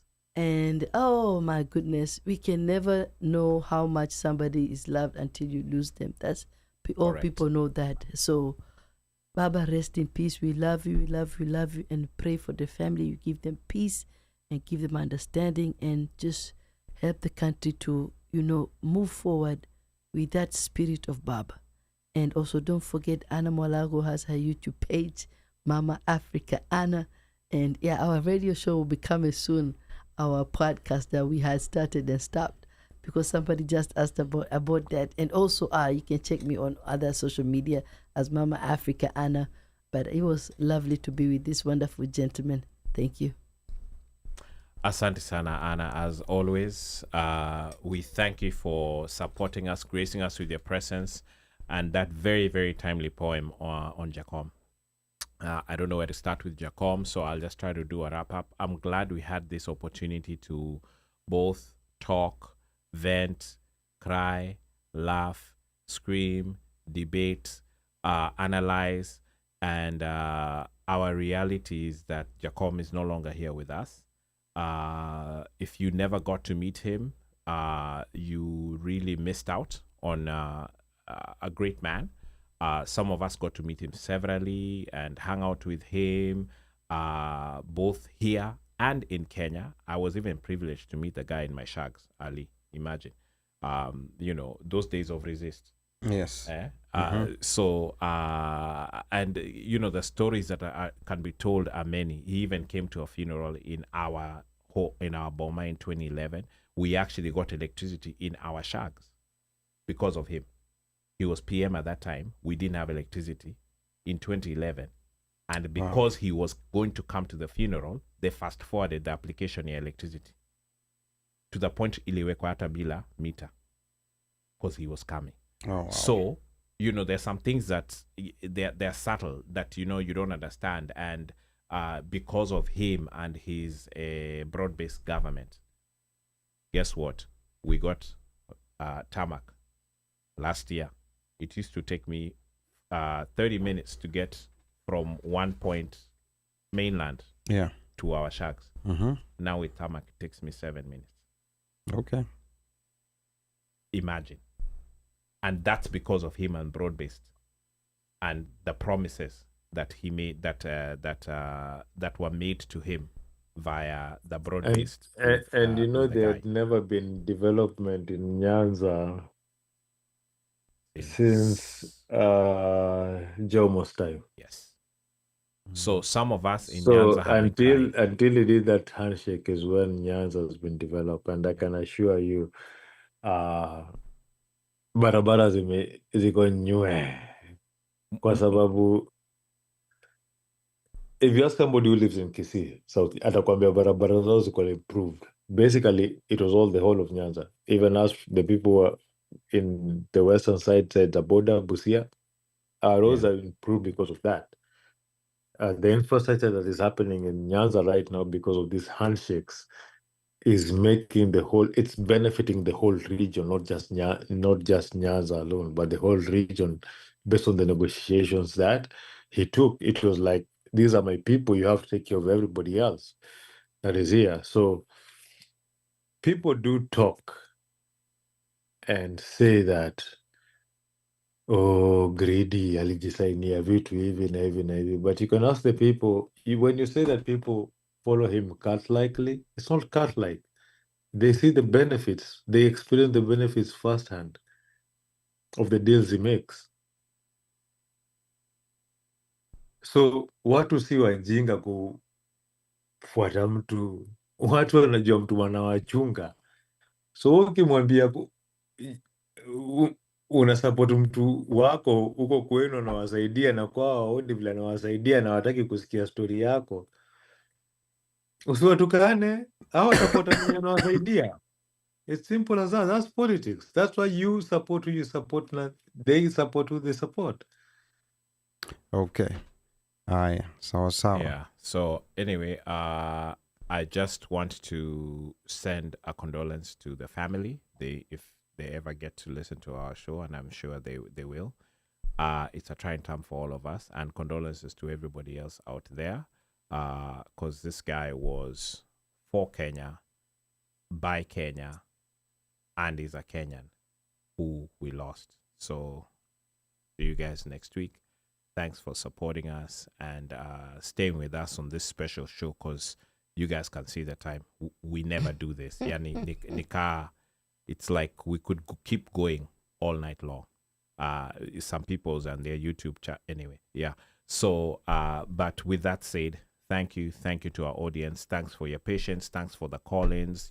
This is a lot of calls. This is the most calls we've gotten in a while, Ali. And we appreciate to all our listeners. We will have our back and forths, and that's fine. But today's show was really about a great man, and then just remembering him. And letting people know, because some people may not have known some of the things that we shared here, and we just collectively we lost a great human being and person and patriot of Kenya. Over to you. All right. Okay, asante sana DJ Moshfire, and thank you so much to all those who were tuned in from the different parts of the country, different parts of the world. Apologies to those who wanted to debate. This was not that kind of night. We always have so many nights where we can debate details. And I think it will be important for us to have very objective experts on issues like the 1982 coup, issues like what happened during the 2007 election violence, because there's a lot of narrative circulation, and some of this narrative circulation is what has been used to win elections. I think we're in an age where there will be two groups of people. There'll be one group of people that will just go with the narratives, and there will be another group of people that will be tied to the truth. They will want to find out what exactly happened, whether it's something that they like or they dislike. And at the end of this day, in this age of AI, those ones who are stuck to the truth are the ones who are going to win.